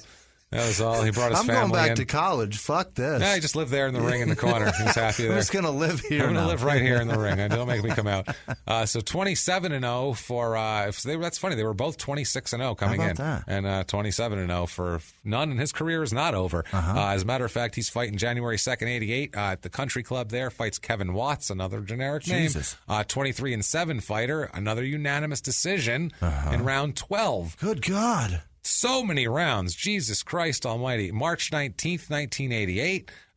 Caesar's Palace. He fights Curtis Parker. Another. How do they do this? This is crazy. They just keep lining him up, man. And he keeps fighting him, and he's not slurring his words or anything. It's like, throw him out there. He needs to fight. He's 29. He's 28-0 coming into this. This is this guy's last fight, Curtis Parker. Nunn KOs him in round 2. That's good. So early knockout. He needed to get that under his belt. Al Bernstein, boxing expert, said, quote, as a boxer, a pure boxer, he was almost perfect. But he doesn't punch people. He's 29-0. May 31st, back at Country Club, he fights Ron Daniels, another guy with a crazy name. He wins by KO in the second round. This is an 11-11 career fighter he's fighting. That's his 30th win here. Wow, is shit getting interesting in a second, by the way. July 28th, 88, Caesar's Palace. This is for the IBF middleweight title. He fights Frank Tate. Remember Frank Tate? Yeah, the Taint. From earlier? The Tainter. He's a linker, actually. The Tainter is 41-5 career. That's great. And, that's a great record. Yeah, he won a silver medal in the Olympics, so that's not somebody too bad. you'd be proud of. Taint won the gold. Taint won the gold. Virgil Hill won the You'd be silver. thankful if that was your grandfather. You'd be like, my grandfather is a bad man. Yeah, he's 41-5 and won an Olympic gold medal. Your last name also sounds like Taint. It kind of sounds like Taint, so we're kind of going to call you Taint, whether it doesn't really matter how tough he was. He had a tough grandfather, but guess what? He's an old man now. He can't punch me for calling you Taint. This is before they made the title fights from 15 to 12 rounds. This is a 15-round fight. They used to have 15-round fights. That's so long. Wow. It only goes 9, thankfully, for everybody's brain. Were they 3 minutes also? Oh, yeah. Holy 15, shit. That's a championship fight. 45 minutes of fighting. You watch an Ali fight that goes the distance, that shit is 15 rounds. Jesus beating fucking Christ. How come I didn't know that? You wonder why they drool when they smile, these old guys. It's like, gee. You wonder why Ali shook till he died. That's fucking crazy. Nunn wins by TKO in round 9. He's 31-0. This is, he says Frank Taint had the best jab of anyone. Said he had a great jab, so I had to stay on top of him from the first round. I won the middleweight championship of the world after a long, hard fight. Which he did. November 4th, 88, back at the Hilton in Vegas. He's fighting Juan Roldan. He's a 67-5-2 fighter. Wowza. It's some fighting. That's a lot of fights. It's a lot of fights. Nunn wins by KO in round 8. He's 32-0. He calls Juan the best puncher he ever fought. He said, quote, he was the strongest puncher I faced in my career. Didn't get to 67 wins by accident. He can punch, man. He is the recipient of the Ring Magazine Progress of the Year Award for 1988. That's impressive. So I guess kind of he's making progress. That's better than his state title. Absolutely. Way better than his Letterman jacket. KO Magazine named him Fighter of the Year for 1988. So not bad. Maybe because he just fought so many goddamn times. Or just on quantity, we got to give it to this guy. Now, here's some fun stuff here. March 25th, 89, he's at the Hilton in Vegas. By the way, for this fight, he's going to make $1.2 million for this fight coming up. Shit. He fights Sumbu Kalambe. Great name. Broke the generator with that shit. We fucked it up now. It came out, and he's like, that's just random letters. I don't even know what that is. He's a 57-6-1 career fighter. Nunn wins in absolutely stunning fashion in round 1 at 128 against a good fighter. Hits him with a short, straight left that just nailed him on the chin, nailed Sumbu on the chin, and knocked him cold. It was one of those punches, you see this once in a while in boxing, and it's amazing, where the guy hits him, there's a 2-second delay, and then he falls like a tree. How about that? It's that fight. Really? In the chin, stands there for a second, and then boom. Goes forward? Bang on the it was wild. That's it was like one of the timber knockouts you call them. One of those. It's like the brain rattles for a few seconds. And everything's good, frozen, and then it hits the button. It's out, done. It's maybe the stiffness of it makes you up and then down. So he's 33-0, and that was a huge deal. I mean, now that was on SportsCenter. I mean, that's the biggest highlight in the world. Everybody's going, did you see that guy get knocked out? Like that's crazy. And it's hitting on the news. Chin too. Like, because you're throwing a punch forward. It was a straight, and for straight them left to hand. come towards you knocked out, that's unbelievable. It's something else, man. The next morning, there is a janitor sweeping up the grounds at the Hilton, and he's got all his shit on the ground. And he's sweeping everything up, and in that he sees something that looks strange, picks it up. It's a check to Michael Nunn for $1 million. Get the fuck out of here. On the ground in the trash. No, just on the ground when he was sweeping, he found it. Yeah, just on the ground. He lost his check for $1 million. I wasn't looking for it. That's the other thing. Just lost $1 million check. May 29th, 89, that's when that fluff piece, None Better, comes out that we discussed from earlier. Now, August 14th, 1989. Let's talk. He's fighting a guy named Iran Barkley. Okay. Iran like the country, Barkley, which is also the name of Charles Barkley's politically charged punk band. I don't know if you knew about that back in the day. It's Iran Barkley. So anyway, let's do it in their own words on this. In their own words. That's not true, lest anybody believe that. Not true. There's people go look it up. They're going, Charles Barkley's in a punk band? No shit, wow. Just so you know, I didn't Google that, but I'm quite confident that is definitely not true. That just came out of my ass as we were sitting here. It's not true. That is me being punchy as shit from not sleeping for 2 days. Wow. So that is the name of Gnarls Barkley's first choice of before he went with Gnarls. He's like, fuck it, I'll drop the air. It's too controversial. So let's have it in their own words. Fucking CeeLo. On Nunn with Barkley here. In their own words, quote, I usually respect everybody I fight, but Barkley has been talking too much about me in the press, and that's going to give me the enthusiasm to punish and destroy him. It shows me that he has the IQ of an onion. I'm going to want to hurt him in the worst way. He's been barking too much. I call him Bark Bark. Oh, Christ. That's his quote. He has the IQ of an onion. An onion. That's impressive. That's a good vegetable. That's a good reference. I've never even thought to call somebody an onion. Not an onion. He called him, you're as dumb as an onion. And as an onion. That would make you pause and go, how smart is an onion? Is that dumb? I guess that's dumb. I guess, yeah. Is it like some kind of Iowa insult? It's regional? I'm not sure how that works. Regional insult. A regional insult there? So for this fight, it's at the Lawler Event Center in Reno. He makes $1.2 million for this fight again. So he's starting to stack it up now here. One's great. Not too shabby. See, I've always told you, I only need to make $3 million in my life tax-free. He's got 2.4 in the last. That's incredible. He's on his way to my dream. I'm telling you, man. This Iran Barkley here is 43-19-1 for Bark. Yeah. This fight goes the distance. Okay. So Nunn, he went in there wanting to hurt him in the worst way, and he ended up dancing with him rounds. for the whole time. His bark was worse than his bite. Yeah. Oh, shit. There you go. That's for you guys. Have fun with that. So, Nunn wins a majority decision in 12. This isn't even a unanimous decision. This was a close fight. So we got a 3 out of 5 judges. This was a close fight. 34-0 it brings him to. And Barkley wins a couple of his awards here. Best chin. 2 out of 3 judges, right? Okay. Barkley wins the best. Barkley wins the best chin award. Here from everybody Michael. Wants that one. Yeah, he said, "quote You could hit the guy with a hammer and he was going nowhere." He hands out Emmys every fucking fight. This is great. Yeah, I like this. He says, "quote I landed everything I had, and he said, is that all you got, Nunn?" Oh boy! Imagine if you're punching, just unloading, and they're like, "Is that all you got?" And you're like, "Holy fuck, this is frightening." I thought that was actually going to explode your face. I thought your name was the scariest thing about you. I guess not. Fuck. Thought Iran was scary. He also calls him the strongest. He says, quote, for a middleweight, Barkley was exceptionally strong. It was like pounding on a heavyweight. After the weigh-in, he must have gained an extra 20 pounds. So he's just like this big, strong guy you can't beat, you can't knock out anyway. Now, some interesting shit gets happening here. He's been fighting a lot in the ring. He sure in the fuck has. Well, let's find out what happens outside the ring here. On October 3rd, 1989, it is a goddamn... This is like a Dukes of Hazzard hillbilly throwdown right here. Yeah, there's apparently a running feud involved with 3 families. The Nunns, obviously. A family called the Howards and the Baileys are fighting. They're all fighting, and it culminates in violence one day. Yeah. Police Captain Jim Van Fossen, right away when a police captain's involved in a family affair, you know there's problems. He says, quote, the families have an ongoing feud like the Hatfields and McCoys.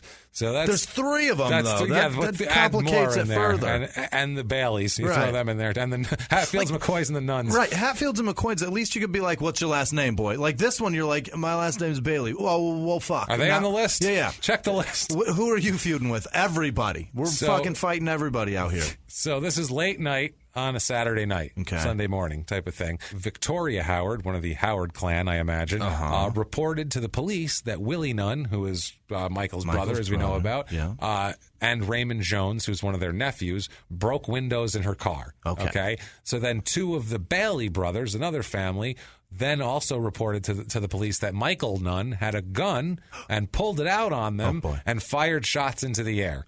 That's worse than breaking car windows. That's bad. So police showed up. They didn't find any gun, but I mean, who knows by then? He probably had a gun, let's just say. Later on, probably had a gun. They check that. They find no gun. They don't get with Nunn is gone by the time they get there. They don't get with him till later on in the afternoon when he drives up in his car. And so they pull him over because they're looking for him. They search his car for a weapon. They're trying to find it. A crowd of about 75 people gather around. Among them were the members of all these families. Of course. So now there's a shitload of cops, 70 people. It's a police situation. So they're all there. Nunn, in the presence of the cops, while being talked to by police, goes after one of the members of the family. So police hold him back. They restrain him. So then at this point, they restrain him.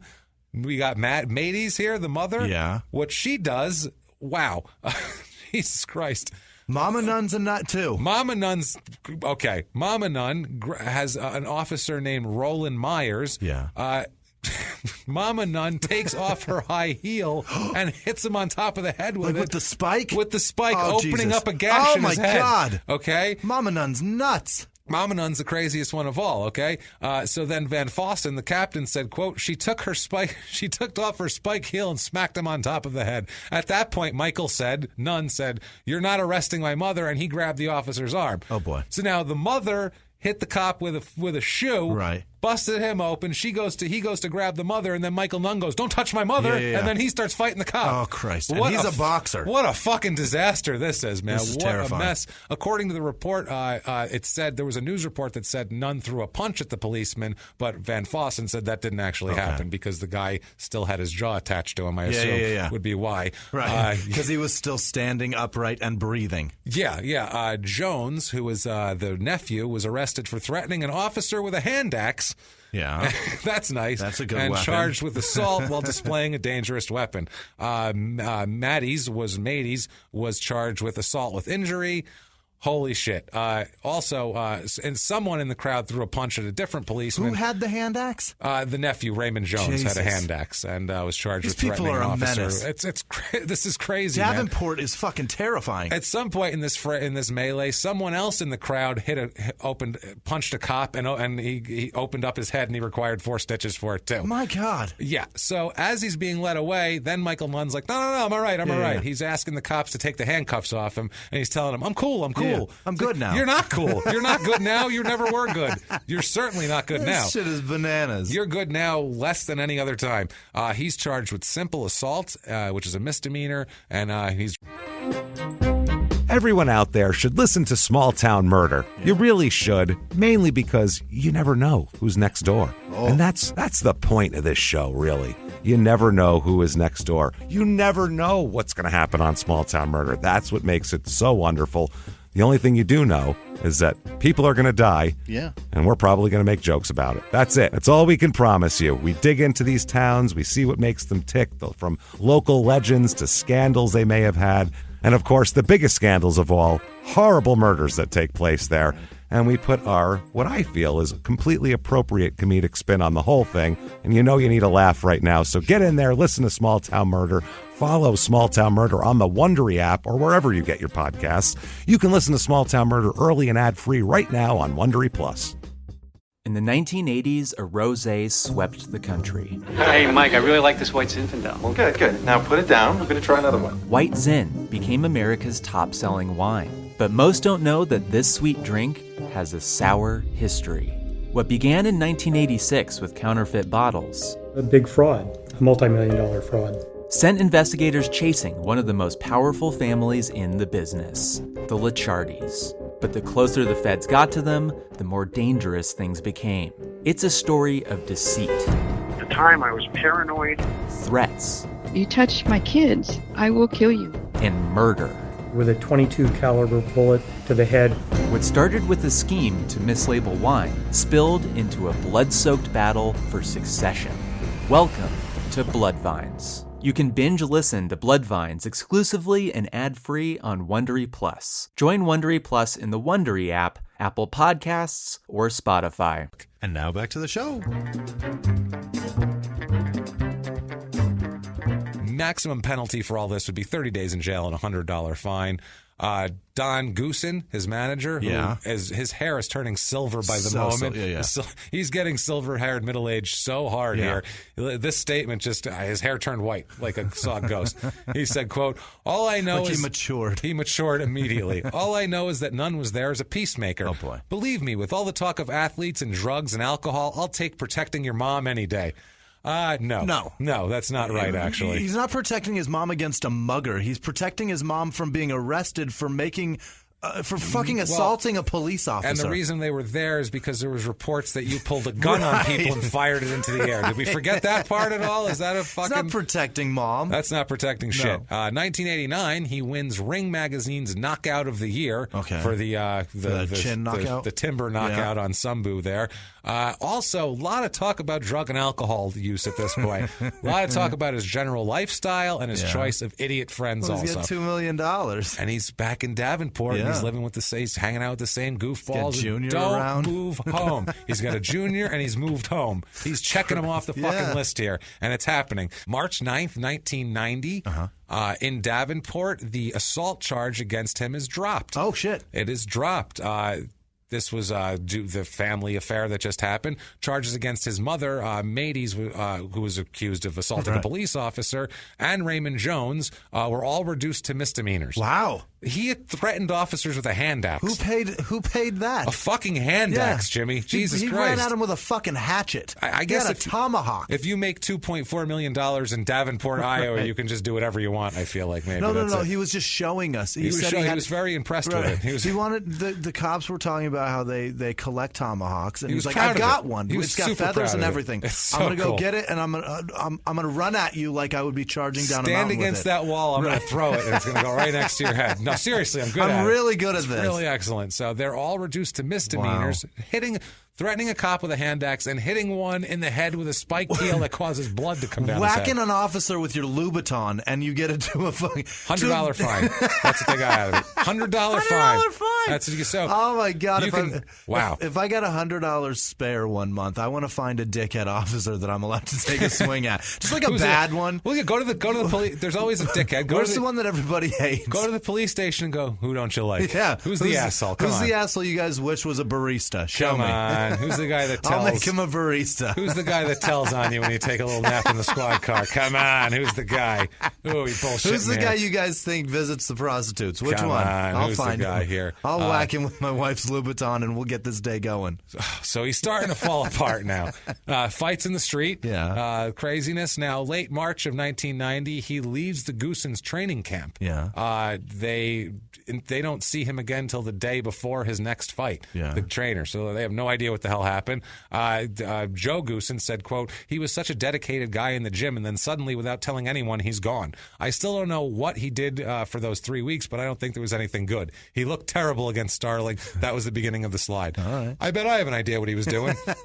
Maybe a little bit of that white powder shit. And you think so? Drinking his ass Drinking off. like crazy. The Goosens are trying to get a different deal with him because he was unhappy with the financial split of his deal. Yeah. They offer him an 80-20 split, which is reasonable because they do all the training and all that and promoting. Yeah. Shurkin, who's that old ref that he knew, said that he was in the office when the contract offer was made, so he knows they offered him the 80-20. He says, quote, Mike just turned it down.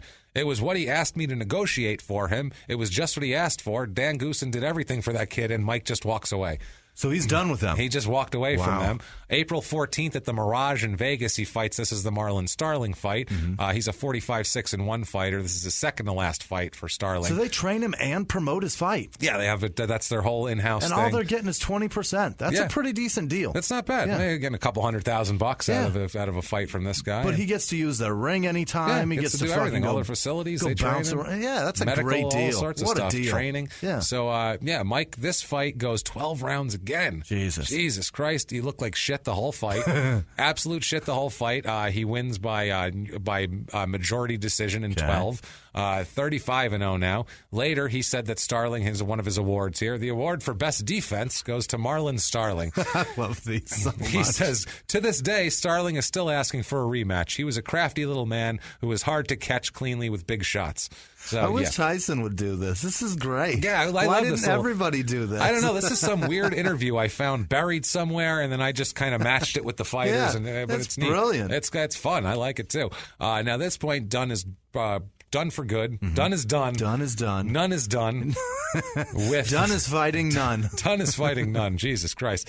Nunn is done with the Goosens. At that point, he enlists part-time help of Angelo Dundee, famous trainer, Muhammad Ali, a million other guys. Angelo Dundee, he's a boxing legend. Now, Nunn is talking about why. Okay. He says, Dan Goosen wanted to take all my money. Oh. He wanted too much. I've only got one career. I've got to look out for me. He can always get another fighter. I've only got me, which makes sense. Yeah. But all he wanted was 20%, Nunn. Well, that was the new one. I guess Goosen's share of Nunn's deal was 1/3 of his purses before that. Oh, Jesus. And then Goosen earned 10% as the trainer, Joe Goosen. So they're talking about 43%. That's too much. Yeah, but apparently it says both percentages are pretty standard in boxing. Really? For a full service thing. Yeah, seems like it takes a lot to make a fighter. I can imagine, but still 43%.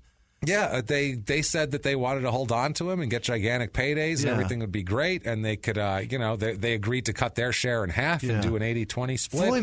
Floyd Mayweather's out there throwing money around. How is his trainer not doing that? Oh, he should be. His trainer, Freddie Roach, is fucking laughing his ass off. He's cracking up laughing. Goosen says he doesn't talk about it much, but he's pissed off that he says he's stealing his money. He's like, that's bullshit. He said, the quote, that doesn't even deserve a comment. There's the reason we're not with Mike is because of his misdirection. The comment is just a part of it. He's terribly misguided. So they just said when he started doing things they didn't approve of, he left the camp and because he didn't want to listen to them. Okay. He's partying every night. Yeah, he's that's doing a all problem. sorts of shit. Yeah, they're saying he's partying every night.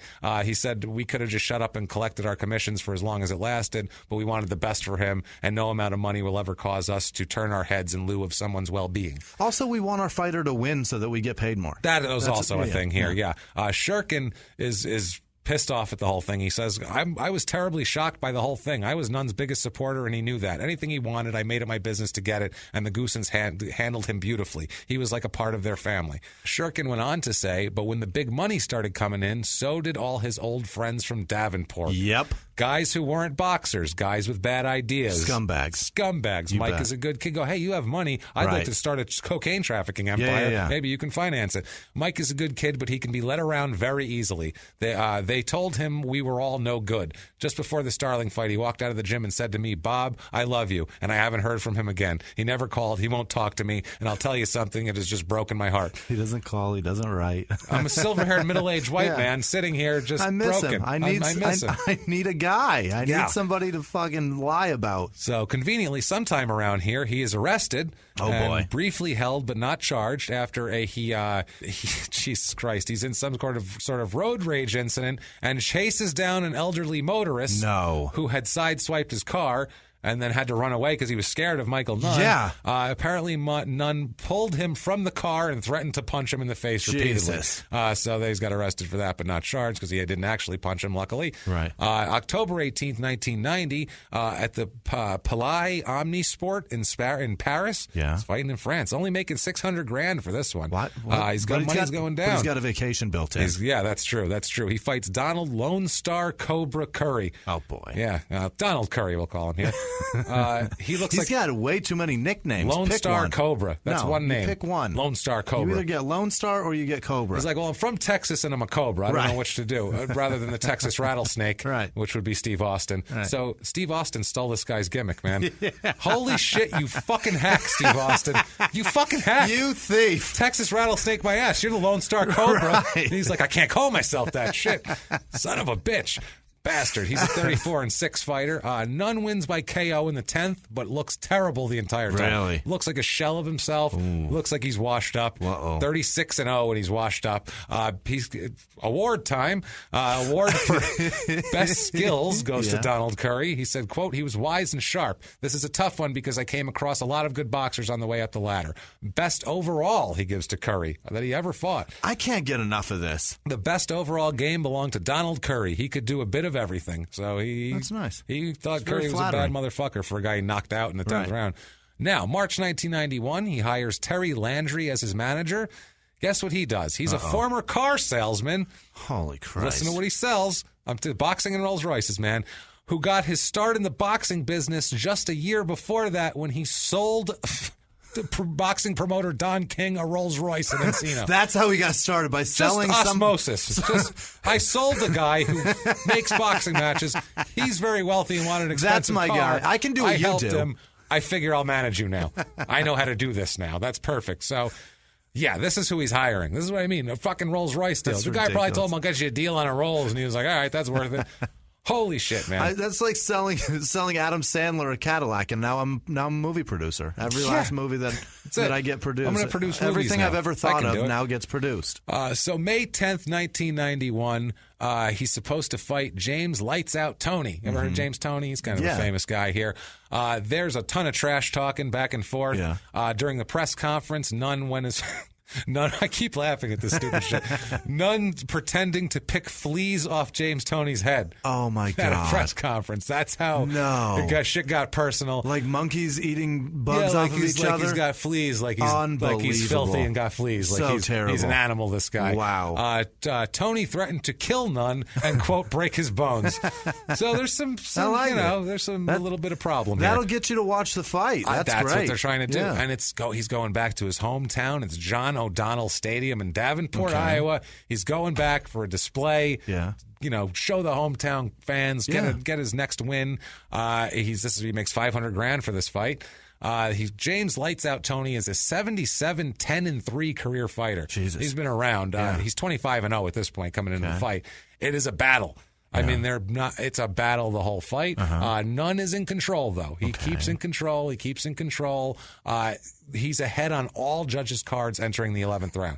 Everything. The 11th round. 11th round. Why are we this far? Ridiculous, right? He is winning, though. He's ready to go. He's the winner. He's going to win until Tony hits him with a left hook in the 11th. That completely screws up everything. Just obliterates him. He rattled him and ends up knocking him down 3 times in the round. In that round alone? He couldn't ever gain it back. He just couldn't get it back. This is the problem. You fucking finish the fight in the 4th, and we don't have this. That's right, dickhead. man. But Tony's a tough son of a bitch, and so Tony ends up winning by TKO. All right. This brings him to 36-1. Nunn, and he wins an award. James Tony. Dun dun dun.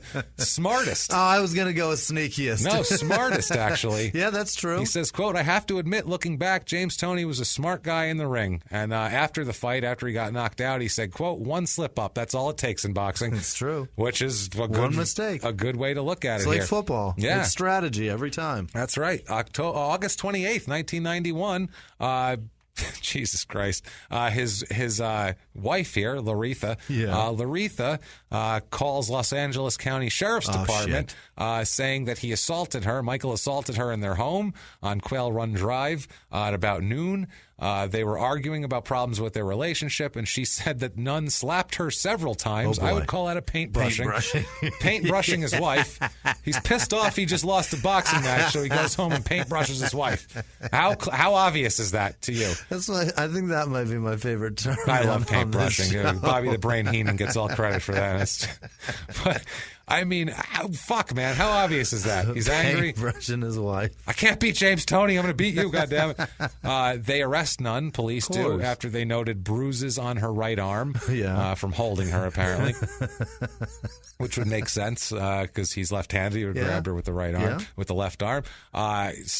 He's being held on suspicion of inflicting corporal injury and is released on $15,000 bail. Layman's term, domestic violence. Layman's term, whooping your wife's ass for no goddamn reason. Punching your wife around. Can't do that. No. Now, November 29th, 1991, there's an article in the LA Times. It's the longest title I've ever heard in my life. The title is long? Jesus, it's called, Is the Fire Out? Former world champion Michael Nunn fights tonight on an undercard as super middleweight who hasn't been all that super lately.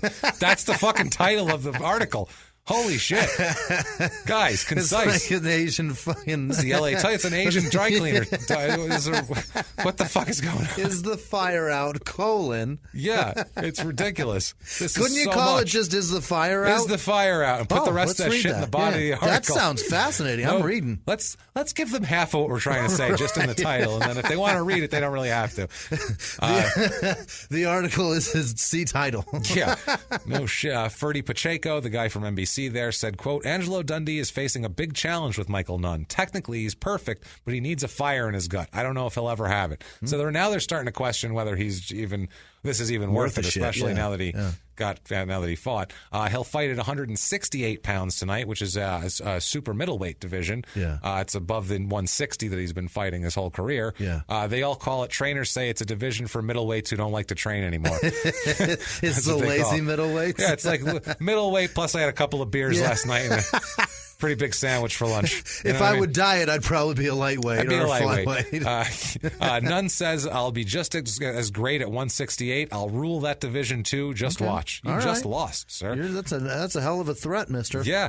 They keep talking about here, he's missed out on all the money fights. Okay. This is the time when Hearns and Hagler were saying he was going to come back, and Leonard was still around, and there was these giant money fights where you could fight Leonard and you'd make $8 million, more than you ever made in your career. Well, it built to what we have today because that division really generates some cash. It's the best, yeah. It makes so much money. That back then it was still second to the heavyweights even because you had Tyson and those guys. So it was that's how great boxing was back then. So fucking good. That's how great. If you take a snapshot of 1987, you could just name 20 amazing classic that were alive and fighting.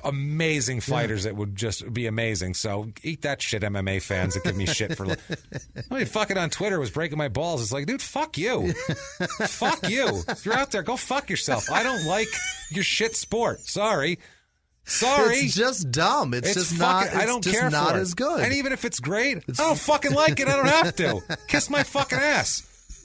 That's what old-time boxing fans, blah, blah, blah. Guess what? Close-minded, James. Close-minded. You know what I like? I like to watch two guys stand toe-to-toe and punch each other in the fucking face for 12 rounds. Watch a fight like that. Watch an old Arturo Gatti and fight. Watch those fights where they beat the living shit out of each other. Watch Julio Cesar Chavez, Meldrick Taylor from the 80s. Watch that shit. You can't punch somebody in the back of the fucking head. No. You can't kick somebody in the fucking face. No, watch Bo Holyfield. Watch fights like that, and you tell me it's much more entertaining to watch these guys hump each other on the fucking ground. Okay. Anyway, moving on. Go fuck yourself, dude, on Twitter. Thank you.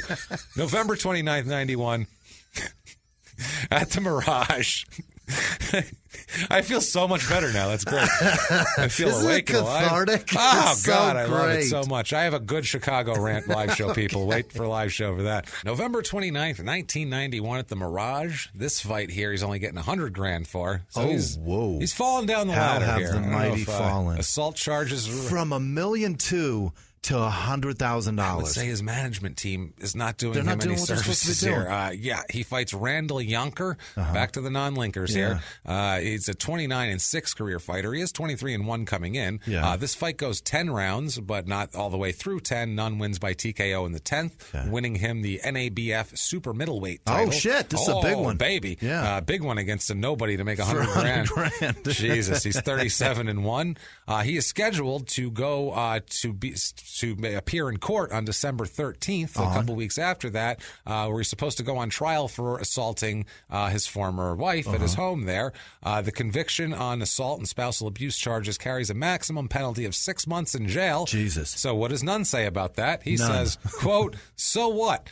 So I go to jail for 6 months, then I get out and fight again. Who cares? So wow, that's the exact attitude you expect these guys to have. That's the exact attitude he has. I don't give a shit. I'm still rich. Fuck you. September 12th, 92 at the Thomas and Mack Center in Vegas. This is for the WBA super middleweight title. Yeah. He fights Victor Cordoba, who's a 22-6-3 career fighter. It's a badass name. It's a cool name. It's not bad. Nunn wins by a split decision in 12 rounds. Yeah. So I'll go distance again, split decision, 38-1. Now, September 30th, 1992, he is arrested. Obviously. This is kind of on the street. I think this is near a nightclub area. He is arrested during a scuffle involving about 50 people. Shit. In Davenport. Always in Davenport. They got to be like, man, fucking move, please. God, Jesus, you made all this money. Get out of here now. Who lives in Iowa with all this money? Ridiculous. I mean, who doesn't own Iowa with all that money? Like at least have so much land and money that people can't live near you. Especially neighbors you hate right. that your mom fights with. Two families of people that you fucking despise. Jesus Christ. He is charged with resisting arrest, disorderly conduct, and 2 counts of simple assault for this melee. Good Christ. He's released from custody after posting $530 of bail. Wow. $530? $530, an odd amount, but who knows. January 30th, 93, so right back on the horse again. Of course. He's at the Pyramid in Vegas against Cordoba again. Yeah. Fight goes the distance again. Okay. Again. Unanimous decision. Holy shit. He's got to stop this. He has to stop it, man. 39-1 for him. Yep. February 20th, 93, he's at Estadio Azteca in Mexico City. Jesus. He's fighting Dan Morgan, back to the name generator. Mm-hmm. Jesus Christ. He's a 40-4 fighter career. Nunn wins by KO in round 1. All right. Now we're talking. How much money do you make for that? That's not told. Not even probably not a lot though. Yeah. This $530. Yeah. Well, when the hell's the last time he knocked somebody out in anything before the 10th round? Yeah. So that's good. He's 40-1 now. So January 29th, 1993. This starts a fun run here. The smile on James's face right now. Omaha police spokesperson Sergeant Teresa Negron said that Nunn was wanted for violating an order of protection from a prior domestic violence situation involving an ex-girlfriend. That's his Laretha there. Right. This one here, he allegedly harassed her by phone and told her he was sleeping with the mother of her new boyfriend. Oh God. That's his way of being like, yeah, well, is your refrigerator running? I'm fucking your boyfriend's mom. How does that affect her? Right. I don't give a shit about his mom. Good for you. Tell him that, and he might be mad. Good but I'm for not your gonna be penis, mad. sir. Yeah, that's terrific. Oh, that's nice. That's terrible. That's seen her. Why would you fuck her? Weird. That's the weirdest thing ever. So they're looking for him on this. On that? They're looking for him. You can't call somebody and tell them you're fucking somebody? They actually had an order of protection against him. Oh, okay, yeah, that's a problem. And then there's also another issue with him later on, but they're unable to locate him for 11 days. Yeah. They finally track him down on February 8th. To a motel? No, at his sister's home. They get information that he's there. Yeah. And she's Joanna Nunn, the sister, said she told investigators she didn't know where her brother was. They looked around her house. They didn't find anything. They left. They came back, though, when they're like, we still think he's here. Yeah. This time, they really searched the house really well, and they noticed that a clothes dryer that they had looked in the first time was now kind of positioned in front of another appliance. Right. So they opened the second dryer and found 6'1" Michael Nunn hiding in a clothing dryer. In a dryer. Hilarious. In a fucking dryer. That has to be the saddest arrest we've ever had on this fucking show. Apart from Ray Caruth in a trunk with piss bottles. You know what? It's better than a dryer. You can fit in a trunk. Yeah, you can't fit in a dryer. He was like 5'6". He's not a big dude. He's like 5'9", I think. He is 6'1.5", and he's in a goddamn clothes dryer. Imagine when they opened up that lid. You know how the lid opens? Imagine the light flooding in on him. He's probably looking up all, you got me. Shit, you got me. And then they had to pull him out of there. Come on, Mike. And he's like, hold on. I can't. How the fuck do I get out of here? I got to dislocate my shoulder to get back out of this. That's the only way I can do it. I'm sorry. Both of them were arrested. Him and his sister were arrested. Harboring a fugitive, all that shit. She's being charged with accessory to a felony. Wow. I imagine harboring a fugitive is like a step below accessory to, what is the accessory to what? She's accessory to a felony. That's terrible. That's way worse than harboring a fugitive. That's a really bad charge. They're saying you did it, basically, too. You're an accessory. It's the same thing. You're accessory to murder. Right. You're a murderer. You're going to jail forever. That's it. Yeah. February 26, 1993, it's going pretty well for him. He's going to chill out. Do something. He's just going to go for a ride, and when he does, he's arrested in Orion, Illinois. Jesus. Police find 2 containers of beer and a loaded 9mm handgun in his car. Right. That sounds That's about my right guy. here. He's freed after posting a $100 bond somehow. They said, both there was beer they think he was drinking out of. They were open containers, and so beer and guns driving around. Now it's at this point where he starts a little business, too. Yeah. I don't know. I guess he's got money problems. He's got to start a business. Like, that's start smart. Investing in you want people to start businesses. Well, so, they tell you to invest. Yeah. So, I mean, every money guy will tell you when you're making a lot of money, you got to invest a Don't chunk just of sit it. on it. No, you got to make it work for you. Right. So you figure he's an athlete, bar, restaurant, car wash. That's third on my list. Car wash, maybe, or cocaine trafficking. Let's finance a cocaine ring, Jimmy. What do you say? Want traffic? An airplane and an airfield? Is that what he's getting? Jesus. Not even. He traffics it from Chicago, so it's not even a big deal. So he's just doing it through the postal system. This is when he kind of starts with that, according to federal documents, we'll say. April 23rd, 1993, at the Pyramid again, he fights Crawford Ashley. He's 33-10-1. He had 28 knockouts out of those 33 fights. That's great. This guy's got knockout power. Yeah. Nunn TKOs him in the 6th. It's 41-1, so not bad at all. Another one of his friends said he's just still, the problem is being in Davenport, basically, is what one of his friends says. And his one friend says, quote, most people who grew up in Davenport didn't return. If you look at all the people who made it, they never came back. But Mike, being the person he is with a big heart, loved Davenport and kept coming back to it even when it wasn't good for him. Tell me that you dug and found who did get out of Davenport and Don't move. There is nobody. Nobody. That's Nobody's from Davenport. Nobody. Don't move home. Right. Don't find Never. religion. Don't name your kid. The list goes on and on. Never. Episode 53, you can get them all.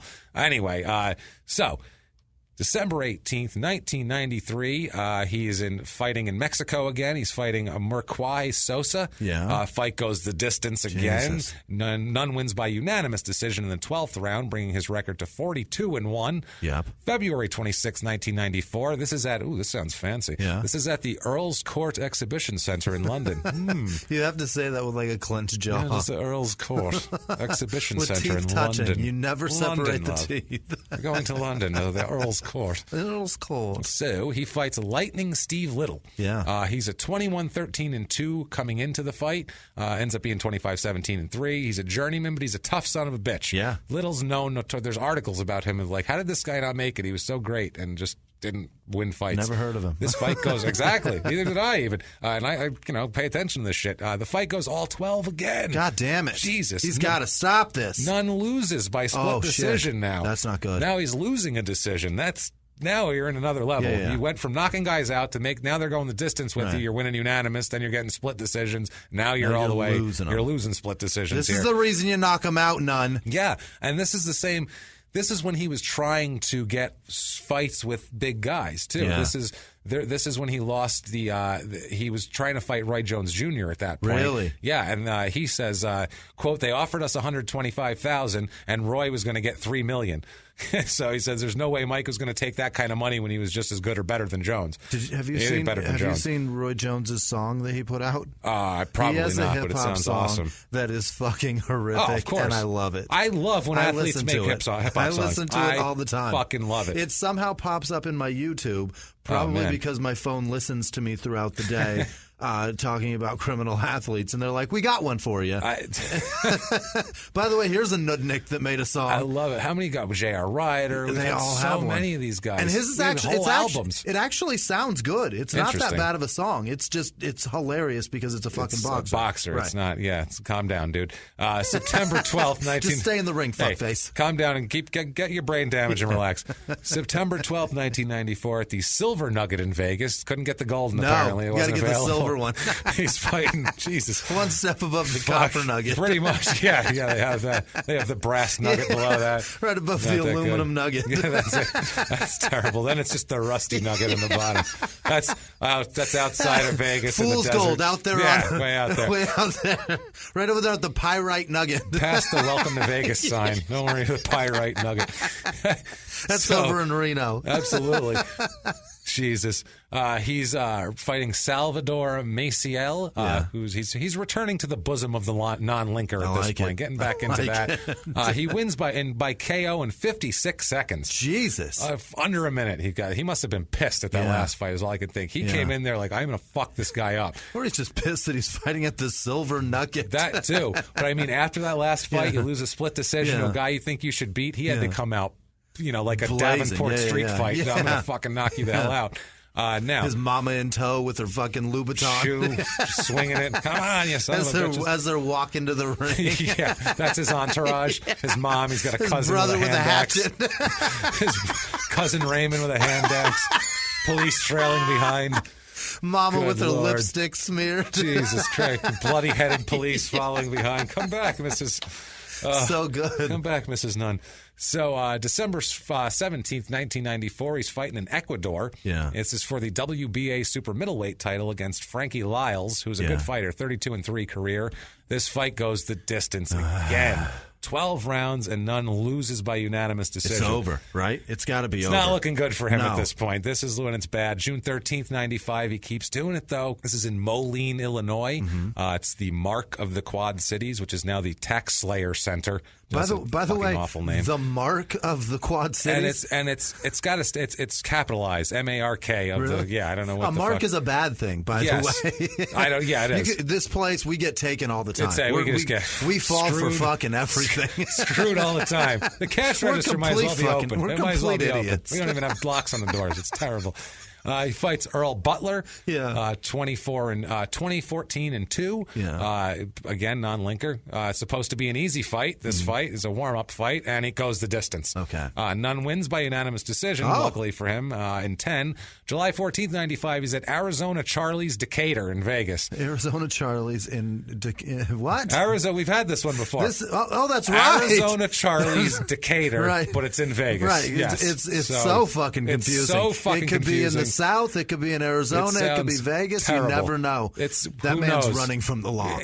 Charlie is a menace. I think we've decided that Arizona Charlie was a fugitive back in the day, too. I think we said that. He's at witness protection at the very minimum here. Minimum. He fights Terry B here. Nunn does, not Arizona Charlie. Okay. It's a 10-5 fighter, 10-4 coming in, so obviously he loses this fight. Right. Nunn wins by TKO in round 3. August 15th, next month, 1 month later, got to fight more. He's back at Arizona Charlie's. He can't do this late in his career He's got to stop. No, he's 32 years old at this point. Bad. Calm down. He's fighting Cecil McKenzie, 13-6-1. Yeah. Nunn wins by TKO in the 4th. October 13th, 95, Fantasy Springs Resort Casino in Indio. Oh, boy. Which is a gas station fill-up on the way from Phoenix to L.A. in the desert. It's sprawling now, though. It's a shithole. But when you come over that little hill and you just see these fields of... why are you here? What is this shit? What would cause people to move here? Sorry. That's what the sign should say. Sorry, it's not L.A. Sorry, you thought that hill... You thought you were going to see ocean over that hill, didn't you? Sorry, 100 miles to go. Sorry, more desert.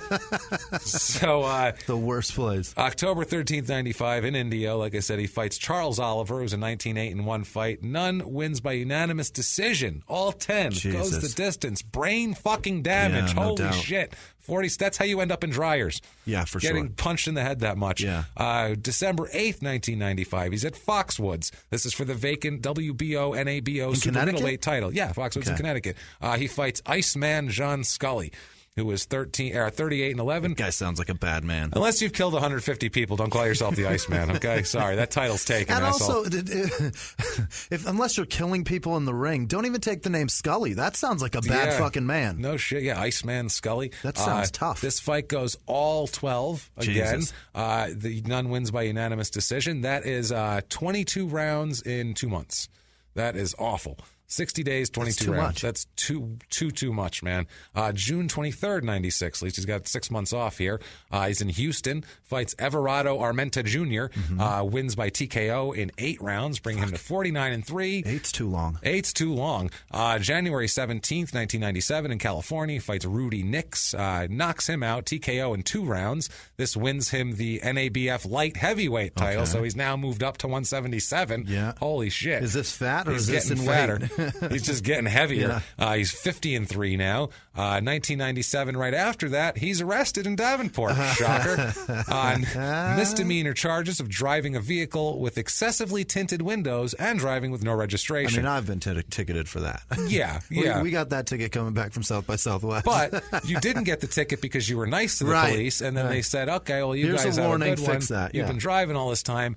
Different reaction from Nunn. Nunn instead becomes verbally abusive. Oh, God. Don't do refuses that. to sign the citations and basically tells them to go fuck themselves. I didn't do that. So they take him into custody, obviously, because he's an asshole. I apologized profusely and told them I would fix it. And then they let you go. Exactly. That's ridiculous. 97, May 10th, 1997, in Moline, Illinois, he fights Booker T. Ward. What? That's a name that's like the black name generator. Yeah. You type in, give me something that sounds like a civil rights leader, and pow, that comes out. Booker T. Ward. That's the Wu-Tang name generator for sure. That's the one, man. Perfect. 24-4-2 coming in for him. Nunn knocks him out, TKO in round 7, 51-3. That sounds right. Next he fights July 5th of 97, so he is just fucking fighting and fighting and fighting. He fights Lonnie Horn. He's a 26-3 coming into the fight. Useless white guy. Nunn knocks him out in round 1. Mm-hmm. There you go, 52-3. Early 1998. I knew it just by his name. He was going down in the first. Oh, you know he's going down. Lonnie Horn, that guy fucking knows how to iron pants. You're not. He knows how to get a pleat straight. He's like, I'll get your crease right. That's what I do. I can iron pants. So early 98, right after that, Nunn is arrested on charges of unlawful possession of cannabis, possession of stolen property, and unlawful use of weapons. Fun. Police say after they stopped him for speeding, not stopped him. This is crazy. Okay, Rock Island Police. This is in Iowa. Okay. They stopped a BMW for speeding. Yeah. And found a loaded 9mm handgun, more than a pound of marijuana, and some cocaine. And the loaded gun was registered to Nunn. As the cops were coming up, as the cops were doing this, Nunn speeds up in his car, slams on the brakes, hops out, and says, "Everything in that car is mine." Oh, boy. Everything in there is mine. It's all mine. Who was driving? So whoever he had doing this shit. And he's like, it's all my shit. Not his stuff. That's all my stuff in there. So that's insane. That's not the way a kingpin operates. No, absolutely not. They don't drive up and claim possession of things. And, no, you don't see Pablo Escobar showing up at an airfield in an airstrip in the middle. Yeah. Just like Weebay's wife and Naaman's mom told him on The Wire when he brought his whole G-Pack home and he was shaking out vials in the bedroom, and she said, "You don't do that shit. What if the cops come in here? They're going to take the whole place. That's why you have a lieutenant." Watch The Wire.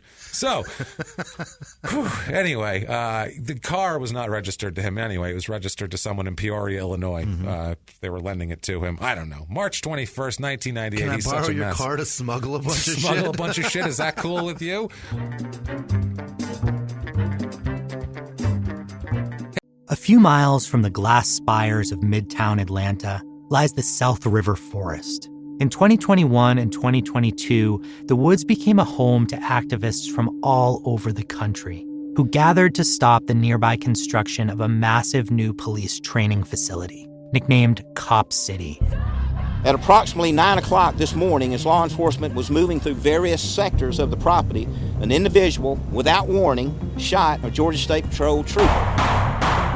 This is We Came to the Forest, a story about resistance. The abolitionist mission isn't done until every prison is empty and shut down. Love and fellowship. It was probably the happiest I've ever been in my life. And the lengths we'll go to protect the things we hold closest to our hearts. Follow We Came to the Forest on the Wondery app or wherever you get your podcasts. You can binge all episodes of We Came to the Forest early and ad-free right now by joining Wondery Plus. Behind the closed doors of government offices and military compounds, there are hidden stories and buried secrets from the darkest corners of history. From covert experiments pushing the boundaries of science to operations so secretive they were barely whispered about. Each week, on Redacted, Declassified Mysteries, we pull back the curtain on these hidden histories. 100% true and verifiable stories that expose the shadowy underbelly of power. Consider Operation Paperclip, where former Nazi scientists were brought to America after World War II, not as prisoners, but as assets to advance U.S. intelligence during the Cold War. These aren't just old conspiracy theories. They're thoroughly investigated accounts that reveal the uncomfortable truths still shaping our world today. The stories are real. The secrets are shocking. Follow Redacted, Declassified Mysteries on the Wondery app or wherever you get your podcasts. You can listen to Redacted early and ad-free right now on Wondery Plus. And now back to the show. March 21st, 1980, he's at Max Schmeling Hall in Berlin. Oh. Cool. He's fighting for the WBC light heavyweight That's title. cool as shit. We don't have a Muhammad Ali Center, do we? They had Joe Louis Arena in Detroit for a long time. And they should have a Muhammad there's Ali gotta be a Muhammad Mike Ali. Tyson or some shit. They're not naming Max shit after Schmeling's Tyson. got one? That's badass. They'll name a cell block after Tyson, but they might name a... I'm sure they've named all sorts of shit after Max Ali. Schmeling's a cool fucking name. Oh, that's cool as That's shit. great. That sounds like a Nazi. Yeah, right there. sounds like a dude that sniffs panties, too. Well, he's a guy that beat and then got knocked out by Joe Louis. So there you go. Mm-hmm. So he fights Graziano You betcha. Roccigiani. And it says he's German. Impressive. Yeah, I'm No, Italian. he's I can not. pronounce that. He's not German. That guy's not German. If he did, his family came over in, let's say, the early 30s, we'll say.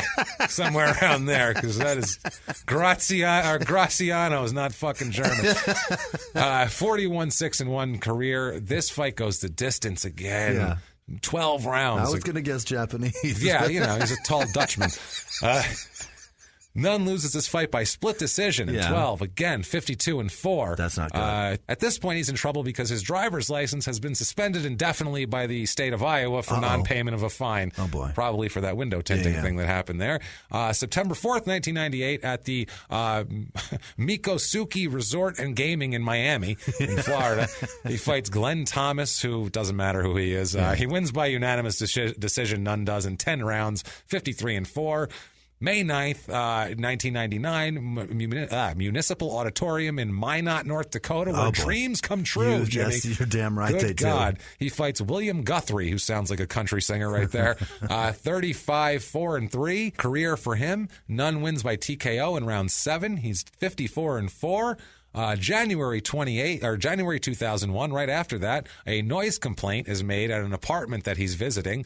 That Nunn is at. The officer recognizes him as Michael Nunn and is aware that there's a warrant against him for failing to appear for not having a driver's license. That's a good cop. That's a decent cop. Well, they all know him. He moves to like a small city. He's a famous guy. They're like, oh, it's this asshole again. He's very well aware that there's a warrant out, too. Yeah. He's been looking at the bulletin board on his brakes. That boy. Well, he knows who he is, and he's like, Michael Nunn's got to have something. And he looks it up. Oh, okay, yeah, good God. There you are. The officer tells Michael that he's got to go to the station with him for the warrant. Mike refuses. Of course he does. The officer insists, and then Nunn becomes threatening, calling him names, saying he's going to hurt him, and calling himself, quote, a big-time gangster. Oh, boy. You don't brag to the cops that you're a big-time gangster. That's not how that works. No. Jesus Christ. Nobody says I'm a big-time gangster. Nobody To the says cops. that. No. Nobody even says that to anybody. If you're a big-time gangster, everybody knows. I'm hoping the cop translated that into his own words, but...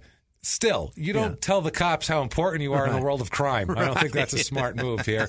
If you matter, everybody knows. After he told him he was a big-time gangster, Nunn tried to attack the officer. Of course. He lunged at him, tried to punch him, but luckily a couple of the people that were his friends from the apartment grabbed him and held him back so he wouldn't be in prison even more. After the situation calmed down, he agreed to go to the station voluntarily with his friend with him and shit. This is what happens every time. He gets all worked up and he's like, I'm cool. I'm good now. Yeah. I am good now. All right, put the bracelets on. All right, come on, let's go.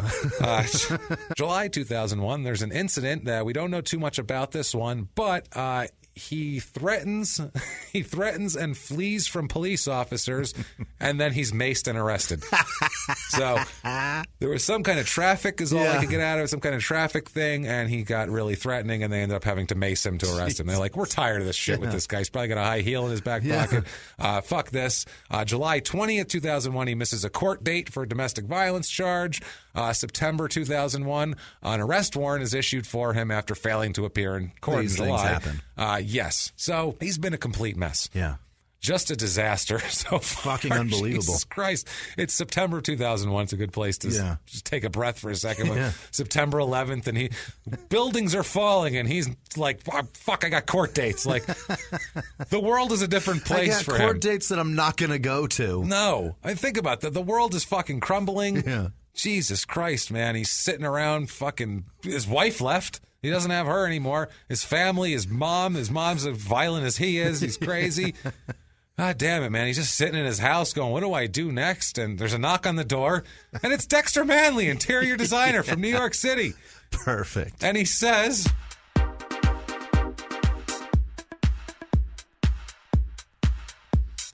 how is it you come to arrive here? What do you do? Like, seriously, you're just all punchy all the time. It's so understanding. Just punching people. Why are you punching everyone? Just punch and punch and punch. You know what, sir? Sir? I'm going to tell you something. I'm going to tell you something I've never told anyone before. Jesus. You, sir, are white trash. You're white trash. Yes, I understand you're black, but that's still white. Okay, let's go over it, okay? This is the behavior of white trash. Your mom hit a cop in the head because you and the neighbors were fighting. With a shoe. With a shoe. That's white trash, understand? There were trailers should have been knocked over. Right. A tornado should have came through with the white trash. I can smell mayonnaise from here. Do you understand the level of white trash that you are? I'm sorry. I'm sorry. I'm sorry. That's what it is. And don't you judge me, okay? Don't you call me that. I am not.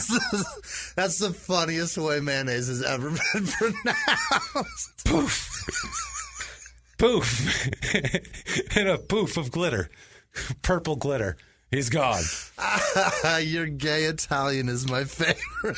Oh, I love Dexter Manley, man. God, he's not gay. Not him. You can't judge Dexter Manley.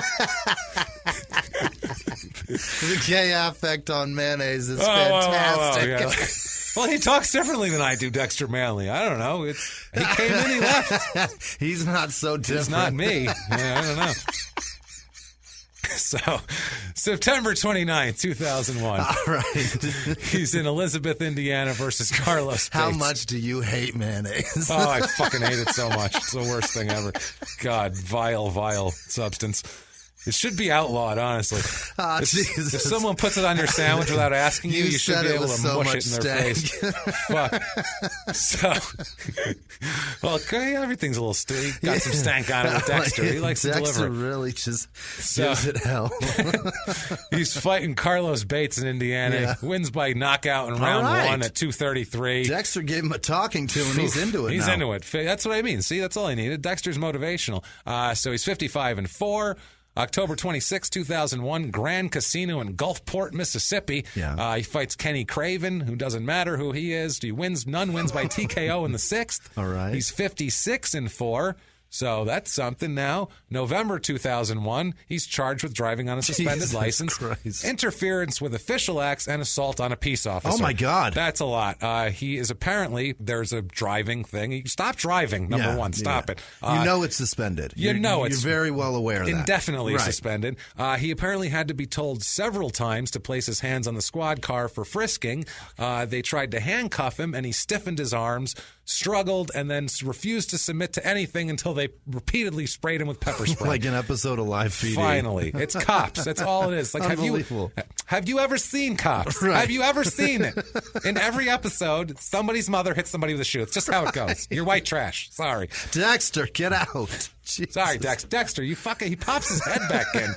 He's so worked up. I don't know what his deal is. All right, We're Dexter. Trying to get through this, Dexter. We'll get you in about 6 episodes. We'll see you later. I guess that's about how many in between. Good deal. He's charged with assault on a police officer. He also made verbal threats, and he told the officers, quote, "You see me again, it's on." Oh, boy. So he's saying, "I'll see you around." They're like, "Yeah, we have a gun, so it's on." Yeah. And we'll also have handcuffs. We'll just arrest you. And That's more how it's mace. gonna be Lots more mace. Plenty of pepper spray. They give us... They're about to invent the fucking taser. There's a whole cabinet full of it back at the station. We could just take it and spray it all day. Tell us. Look, this shit's going to expire. Go spray somebody. Spray it up, man. So he is then also taken to county jail, where he is again verbally and physically aggressive at the jail. That sounds right. With the booking officers. That's our scumbag. That's our guy. December 8th, 2001, he's still fighting. Jesus. Fights in Biloxi, Mississippi. Fights Matthew Charleston. Yeah. Wins by TKO in round 5. All right. January 23rd, 2002, Elizabeth Indiana fights Vincent Durham. Goes the distance in this at this age. He wins by unanimous decision in 10. He's 58-4 total. Okay. And that is his career because it is over at this point. Grace? Grace was about 1983, Jimmy. Grace was his first fight. I was waiting on him. I'm NBC. going, where the fuck is Grace? This guy never had it. It's just, he had it, but it's 83. I mean, it was his Letterman jacket. I think it was, when he won the California whatever. Yeah. August 6, 2002, he is arrested for possession with intent to deliver at least 500 grams of cocaine. Oh, my God. After an investigation by the Quad Cities Gang Task Force. Sweet Pete. He is arrested at a Davenport hotel with a guy named Mark Liu after an undercover FBI agent gave Michael 1 kilogram of coke. I guess Mike agreed, according to everything, Mike agreed to pay $24,000 for the kilo. At the time, he takes the cocaine and shoves it down his pants. He had shorts and a short sleeve shirt on, shoves it down his pants, and he paid the officer, the undercover agent, $400 as a part of a $1,000, quote, tax for transporting the drugs. I don't know how that works. That's weird. But anyway, they walk toward the exit. He's got cocaine in his pants, and they walk toward the exit. Police are right there. Mike pulls the coke out of his pants and tosses it aside like they don't see him. Yeah. Reach down his pants, grab a brick of cocaine, and throw it to the side. Not mine. A big throw pillow's worth of cocaine. Anything next to your balls is yours. Right. That's it. That's definitely yours. That's a thing, I think. You know what I mean? I think that's a rule. Yeah. That's if I rub my balls on something, I own it, right? I think so. Yeah, definitely what he did. That's how it works. So they had previously met the FBI agent on July 26th to arrange for Michael to sell the kilogram of cocaine. Okay. So they set him up for the whole deal. I mean, this is a total deal. Yeah. The agent told Nunn that he'd have to pay the tax to obtain the drugs, and that's how they did it for the transporting. Okay. That's why he paid him $400 as part of the tax for transporting it, which makes it sound more legitimate, too, which is good. It also makes it a legit deal. It makes it sound like you're not a cop. Right. Like, hey, I want money for bringing that here. Like, but it also on the legal side, it makes it a legit deal. You gave money for it wasn't just somebody threw something at you. It wasn't theoretical. He said that the agent here told Nunn that he'd have to pay the tax, like we said, and they also discussed how Nunn was going to be wanting larger quantities in the future. Fuck. So he's having a whole thing here. He's becoming a drug kingpin. Absolutely. Yeah. He's a big-time gangster. That's right. August 10th, 2002, there's a 2.5-hour bail hearing. Jesus. Those don't take 2.5 hours, No, those take about 20 minutes. No, he's in there. He's got a bunch of his family members there. They have 5 Davenport police officers and an FBI agent testifying at this whole thing. They say he's a danger to the community and he shouldn't be released. The whole thing, he wants to be released into the custody of his girlfriend, and the judge wants to do a background check on his girlfriend, and also wants to review the videotape of the arrest to make sure that he's not lying about everything. Then they started going into police started testifying about the previous run-ins they've had with him. This is why you don't go home. Right. There wouldn't be some cop from L.A. coming out here to talk about this. Obscenity-laced tirades, physical and verbal threats, pepper spray, foot chases. Fuck. Craziness, man. Too much. Too much shit. They testified that he had handgun arrests and provided a bunch of details, saying that basically his arrests show that he's not going to comply with shit. No, he's not. He hasn't learned his lesson. He's 39 years old and he's a fucking problem. Yeah, the prosecutor, Richard Westfall, said, quote, this is not a wake-up call. These federal drug charges are the end of the road. Like, this isn't like, oh, now you got to be better. I'm good now. Nunn the whole time was shaking his head and turning back to his family when he was upset with testimony. Like, can you believe this fucking bullshit? At one time, the judge had to ask for quiet from everybody. Wow. He looked back and the family talked shit and they were all doing this. It's like, you're in court. Yeah. You fucking idiot. This isn't like you get to argue your case right now. They're going to tell some facts and the judge is going to make a decision. You don't get to give opinions right now. Absolutely. And the prosecutor argues that Nunn is a flight risk because he's broke, is what they're saying. He's a flight risk. They said they introduced federal income tax liens totaling over $430,000 against him. So doesn't have any money. He's got a court-appointed attorney, which is never good. That's a dead indicator that you're broke. That's bad. And this guy says, well, the fact that he's broke is no indicator of that he's going to run away. No. Actually, has no money. He's less likely. Yeah. But two officers at one point testified about a November 2000 incident that included a foot chase of his son, Michael Jr., and threats by Michael Sr. as they arrested Michael Jr. So more threats to cops. Wow. Junior's a problem, too, of course. Yeah, he said he wanted to fight the officers, and then he took off his jacket and, quote, and started, quote, dancing around like he was in the ring. Oh, Jesus. He's literally like, come on, motherfucker, let's do this shit. Yeah, Jesus. They tell the story about the noise complaint party where he, had to be held back by the other party goers. All these stories here, the macing and arresting in July 2001. Yeah. They talk about how he was busted in a driving a Cadillac Escalade without a driver's license in 2001. An officer named Jeff Bladell, who was with the gang task force, said that in one incident, a witness told police that the boxer kept drugs at another dev, like he had a stash house there. So they had his whole operation here. He's got a stash house. He's doing the whole thing. Said that another officer testified in a previous trial, because there's other people involved, and this is a big thing here. Witness detailed 2 trips that Michael made in Chicago in 1997 with him to buy heroin, and the second to purchase cocaine. This has been going on for years. This has been going on for a long time. FBI Special Agent John Wellman testified that Nunn was stopped in Henry County in 1993 and arrested for having a loaded handgun that we knew about.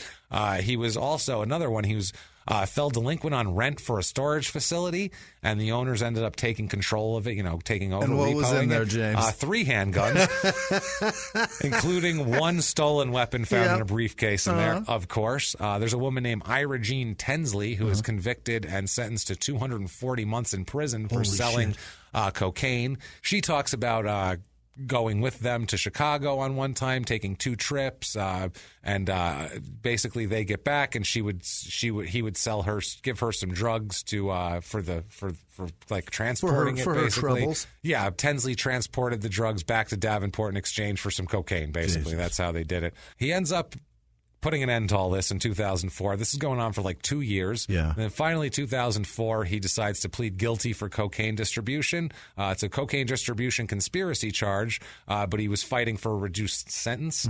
So he fights for a reduced sentence. He calls witnesses. Witnesses are called by him. Witnesses are called by the prosecution. Sure. There's testimony, including a hidden video camera in the hotel that showed him entering the hotel, shoving the cocaine down his pants, walking out, seeing the cops throwing the cocaine again. That's a bit incriminating. A little bit. Michael accepted responsibility for buying the drugs, he said, but he says he insists that the deal he wasn't buying those drugs because he said it was only going to be $400. And he was saying that I said it was $400, and obviously that costs more than $400. So obviously I wasn't buying that shit. They were that giving me way too much. They were they were just having me bring it somewhere for him, and it's not me, but the guy who's having him do it's an FBI agent. So yeah. Anyway, the whole buying thing, it? they ain't buying it. Let's just say here, they're not buying it at all. At the end of it, he says to the judge, "quote, you guys haven't shown me nothing. Where are your facts, Mr. Prosecutor?" That says he's indignant at the end. The judge is also indignant. Yeah. He says, "You, sir, may fuck off." He is sentenced to 292 months in jail. Wowza. 24 years and 4 months in federal prison. Oh, my God. Holy shit. Wow. He agreed to a higher sentencing guideline after considering his long history, testimony of him been trafficking drugs for 10 years. What was his face like when he got that sentence? And likelihood that he probably used a firearm during drug deals, too, which probably did. He's always got his gun brings the charges there. up a bit. That'll do it, man. So he is gone. That is going the fuck away. 2005, he tries to appeal. Yeah. He's trying to appeal, saying, I made a deal. Yeah. And with that deal, I thought I was getting a better sentence. Didn't you hear the part where they said federal drug charges are the end of the road? And they say, no, sorry. This what they tell him is knowingly and voluntarily waiving your right to appeal at the plea hearing. They provided him with a detailed explanation of the waiver and all that, and so you can't have a waiver now after you've already done it. You don't like what happened. Now, October 15, 2006, Michael Nunn Jr. is shot. He's oh boy, that was a fucking right turn. Yeah, he is shot in the thigh at a Wendy's restaurant. Sweet Pete in Davenport. What the fuck? Jesus Christ. What?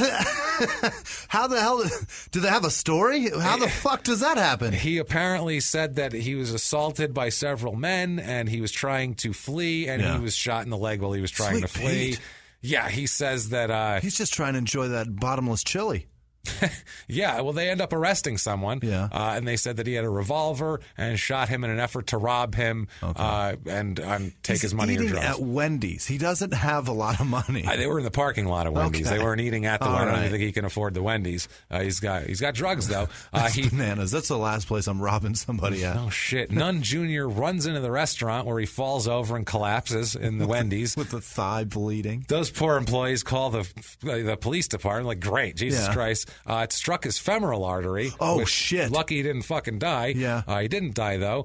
They then stole his truck also. The shooter stole his truck, but they found it about 6 blocks from the scene. Insult to injury. Wow. So now even his kid's involved. Yeah. So his mom's been wrapped up in his craziness, right? Kids, he's got his wife. Junior's life is fucked. Junior's life is fucked. Now he's limping around on top of it. He's got trainers that he fucked over and took there, and NBC's disappointed in him. I feel bad for all these people, Jimmy. I really do. Honestly, I do. But not nearly as bad as I feel for Michael Nunn, a South African mining entrepreneur. Oh, Jesus.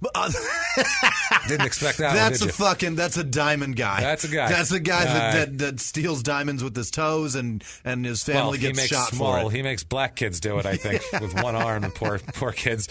He says he has 25 years of hands-on mining industry experience. Okay. And he's ready to go here. Michael Nunn, who is a security and resilience manager at National Savings and Investment in Durham in the UK. Okay.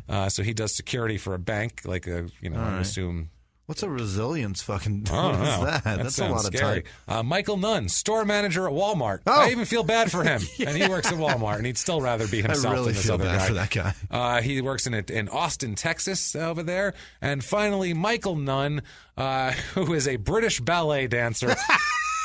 Choreographer and television and film director, currently directing the film Ballet Boys with a Z. Fantastic. So that's what you got there. In prison, Michael became a Muslim. He found fucking religion. He's You're filled it all right, out. The bingo card's filled, and also became a vegetarian. Of course. To lose some of that light heavyweight weight. He says, quote, "I didn't come to prison to get into any problems. I mind my own business and I keep to myself." Did he become vegetarian or vegan? He says vegetarian. All right. I don't know if he knows what vegan is or what here. He says if he was ever released early, he plans to reside in Las Vegas and start his life over. He says he wants to get out and do something positive and make him better. They asked him, this is in like 2006, if you were released today, would you make a comeback? And he said, it'd be a strong possibility, but if I cannot box, he plans to be involved with the sport in some fashion. Okay. Okay, sure. Hey, everybody, just going to take a quick break from the show to tell you about something special. Yeah. A live show. Live crime in sports and small town murder. You bet. Coming December 14th to Chicago, Illinois. Yes. It's going to be at Lincoln Hall. You can get your tickets right now, today. Don't wait. Right now. Go to lh-st.com. And look for us on there. Find it. Also, there will be a link to the tickets in the show description. There you go. It is amazing. Come out. We're going to have a good time. We're going to meet everybody that wants to meet us and hang out with us. We're going to have, just like this, a good show. We're going to have some fun visuals. It's going to be a hilarious night. 2 shows, crime and sports early show, small town murder late show. We can't wait to see you there, guys. Let's party. Let's do it. May 2007, they charged the shooter of his son, Howard Hines Jr. They charged him. Of course it's a junior. Of course it is. A junior on junior violence. Stop it, people. God damn it. He's charged with willfully and going armed with intent. He's arrested, and that's that. Poor Michael Nunn Jr. never had a chance. 2008, Michael Nunn is at the federal prison in Sandstone, Minnesota. He gets up at 6 a.m. He's got to be at his job on the paint crew at 7 a.m. Brutal. To paint that, he makes between 12 and 41 cents an hour, depending on the job. Ouch. He says it's not that bad there because he goes to a bunch of different prisons. He said, quote, "This here is kiddie camp compared to the places I've been." So he's fine with that shit. He says he goes to school, he gets an education, he wants to keep getting more of an education so he can do something when he's 60. He says he gets maybe 25 to 30 letters a month, just fan letters asking him about shit. He says he writes every one of them back. Wow. He says, quote, what the fuck else does he have to do? I feel it's my duty. You feel good and that people still think about you. Makes you feel truly blessed. Makes you want to do the right thing. I don't want people to think of me and say that he was a drug dealer. I don't want to paint the wrong picture for the kids. I want to right my wrongs. You put that in there. Now, 2011, new sentencing guidelines come out. Okay. I don't know if you remember that. They rolled back on nonviolent drug offenders. Sure. A lot of the crazy long federal sentences like this. This protocol brings that release date down to December of 2019. Okay. As we're looking at a release date for him. For him? For him, yeah. Okay. July 18th, 2015, he puts he makes a Facebook post. What? He's got a Facebook and a Twitter. We'll get to that. Makes a Facebook post begging for help, saying that he's being abused in the prison, 90 days with no phone, 60 days with no commissary. He says a guard jacked him up, called him the N-word, twisted his arm around, messed him up, hurt him. Yeah. Sounds like what happens in prison. I was going to say, that sounds about right for God, that sucks. Petition, there's a petition. It's ipetition.com for medical treatment for Michael Nunn. He says he's routinely blasted with racial slurs and had threats made to him, and he hasn't been seeing the doctor enough. They will not give him medical care. He needs to be seen by a doctor. God damn it. Somebody please give the son of a bitch $1 or something. Fuck. 2015, he brings a civil rights suit against the prison. Oh, shit. Oh, yeah. Claiming exactly what I just told you. It's against the Officer Patton and an Officer Walker, and he's seeking $150,000 in damages from each. They moved him from cell to cell, and he claims that they beat him up and called him names. Okay. And they said they had to move him from cell to cell because there was a toilet malfunction, and that was that. Okay. Basically, nothing happened. Yeah. I mean, they got cameras in prisons. Like, if something happened, won't they know? They say he pulled away from them, and the guy backed out and closed the door, the officer, because he said that honestly he thought the guy's a professional boxer and he wasn't going to sit there and fight the guy one-on-one, which makes fucking sense. Yeah, I'm not going to fight him either. I don't care how old he is. Especially in a prison cell. Right. Christ almighty. Yeah, close quarters like that? No fuck thanks. That. We'll fuck your ass up. Yeah. He says that his wrist was fractured, but there's an X-ray of his wrist saying that he was not fractured. The bottom line is they watched the video of it. Mm-hmm. The whole thing's captured on video. The judge said there's no evidence that the officer used the handcuffs incorrectly or caused any medical injury. No excessive force. He's fine. In their own words on this here, let's give him a say on this. He says, quote, "I've been in prison going on 15 years, but I never intended it to be my home, just a temporary address. I need to be home where the real love is, and it will come to pass soon, God willing. And once freedom is given back to the champ, I will do bigger and better things." Oh, boy. Holy shit. When I get my Letterman jacket back. April 29th, 2017, his mom dies. Oh, no. She's dead. She's up there swinging Louboutins in the sky. You know it, man. He's currently incarcerated in the Federal Correctional Institution at Oxford. It's a medium security federal prison in Washington, Wisconsin, scheduled for release in 2019. Jesus. He says the first order of business will be to reconnect with his family. He said he wants to get with his family, his kids, his grandbabies, all his loved ones. And he says, as you know, it will be a wonderful reunion. They said, will you come back to the Quad Cities to live? He said, Davenport has always been my home. I fucked up there so many times, I need to continue. He said, I have a lot of family and friends there in the Quad Cities. Davenport and Michael Nunn go together like peanut butter and jelly. Did he say that? He actually said that. No way. You bet your ass. What an asshole. Peanut butter and jelly, if you could put handcuffs around it. Right. He's been in 7 prisons since 2004. They move him all around. Let's give Dan Goosen the last word here because he knew him kind of the best. He said, quote, "It's not that Michael Nunn blew through double-digit millions. It's not a tragedy because he may not go to the Hall of Fame. He was just too good of a man to put himself in that position where he's not there to be able to touch people and touch their lives and make a difference and make them feel special. That's the tragedy." Okay. So that's what he says. All right. I think there's a lot more tragedy than that. He's a complete fuck-up. I think he's touched enough people. He's touched plenty. Women, cops, fucking can't get enough of Michael Nunn. You can follow him on Twitter. It's Michael John and Nunn, but N-U-N, not 2 N's like his name, 1 N, 2. Michael John Nunn 2. Okay. His location on it reads Hazleton FCI number 1177203. I was going to say, are you sure that's not his son? But then he's got the correctional facility. I mean, his son might be managing it for him. I don't know. But Right. he tweets out, all he tweets out is his medical GoFundMe thing every day. Like constantly. Every day? It's constant. Good He Christ. has 19 followers. And he joined in 2015, so he's not brand new.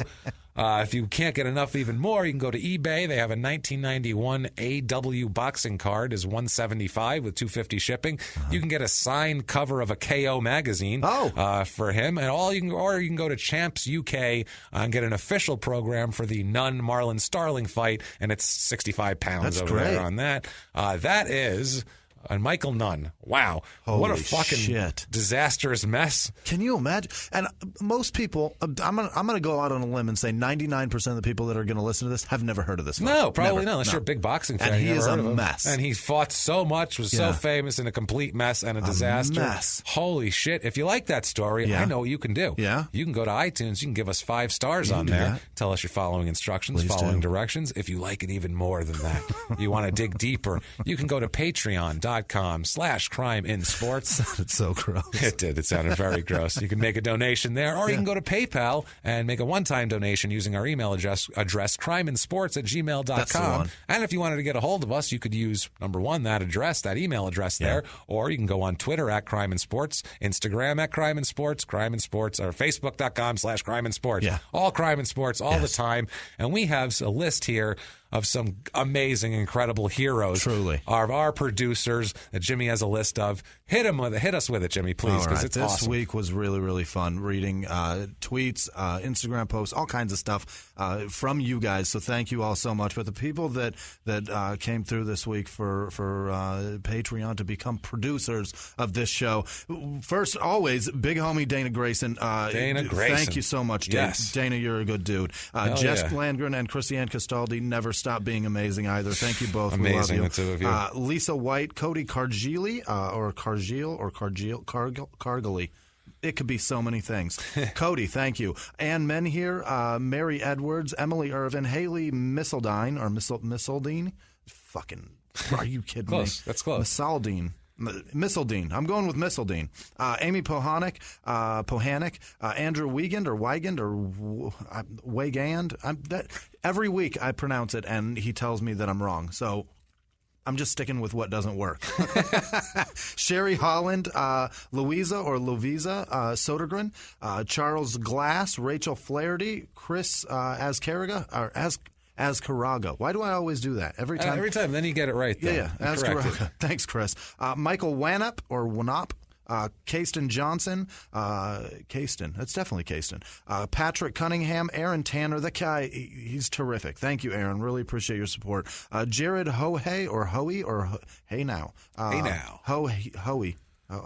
Hoagie. It could be Hoagie. Hey Now. Huffy. Hoagie. It could be a lot of things. It could be. It's probably Huffy. Probably. Charlie Huff, the old pitcher, was Hough. Oh, that's Charlie it's Huff. probably Huffy then. All no, right. it's HAU though. Oh. It could be so many I don't things. fucking know It could be then. Haugie. Ugh. So many things, Jared. Confusing. What a horrible last name. Noah Wooten, Holly Gaston, Mariki Bergman. I know it's wrong, and it doesn't matter. I'm never going to get it right. Carolyn Poldanadu, Terry Stoudinger. It's probably Stoudinger, right? I don't know. Sounds good to me. Probably. Yeah, Stoudinger. Rob McDowell, yeah. Kat Ojala. I think that's right. Ashley Raditz is on, I believe that's Snapchat. Thank you, Ashley.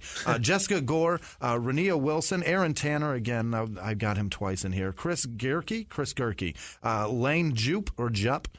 Greg Nelly, Ryan Cantwell, Jennifer McIntosh, Jonathan Houle, Brittany Reeves, Megan Almagro, Jedediah Suntheimer.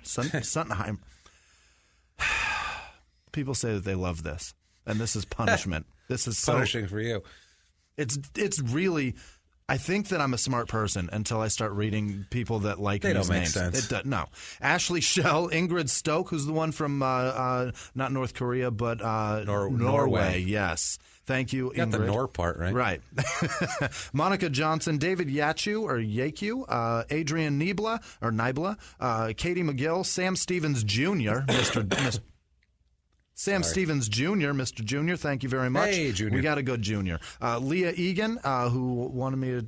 No, her sister wanted me to tell her she can go fuck herself. I think that's how it went. You, sir, may fuck off. That's right. You, ma'am. You, ma'am, may fuck Gabrielle Robuccio, Kimberly Ross, Lisa Saputis, Wesley Swims, Brian Johnson, Stacy Van Antwerp, Riesenbeck, Stephanie Van Antwerp, thank you. Drop that last one. Diana Ruiz, Michael Bartholomew, Eliza Gramling, Heather Yarber, Rachel Krause or Cruz, Melissa Silsby, Mary Sellers, Brock Timmons, Michelle Miller, A. Kiefer, Carrie Gilio, Adam Eppinger, Quebec. The town of Quebec loves us. That's fantastic. Whole province. Yeah, the whole damn thing. They love us. Let's Talk Pods. Go check out their podcast. They donated to us. Thank you guys very much. Lisa Jacobson, Alexia Gordon, Diane Flynn, Laurent Foos, Ben Larson, and then Lisa Harbin. I don't know if I got you last week, but thank you, Lisa. You guys, it's really heartwarming to see that long of a list of people that really give a shit, and I can't tell you how much we appreciate it. Thank you all so much. Thank you guys, really. It's everything we have. Anything that comes good, like we keep saying, is because of you guys. Yeah. Thank you, because you guys have done it all for us, and we appreciate it so much. Couldn't do it without you. That's and the what truth. if one of these fine people wanted to get a hold of a nice podcast host such as yourself? If you give a shit about me and want to follow me on Twitter, Instagram, or Snapchat, it's at Wisman Sucks, WHISMAN Sucks. Follow, play along. I follow everybody else too. It's fantastic to have you guys along. I appreciate interact with each other too. That's fun. Yeah, I love seeing that. That's so cool. And I'm at Jimmy P is funny. You can find me there, or try to spell my last name. Best of luck. See what you got. There's an I in there. Good luck. Find it. But other than that, guys, what a great episode. We had a lot of fun. That was great. And we're going to continue to have fun each and every week. You're damn right. Live from the Crime and Sports Studios. We will see you next week. Bye.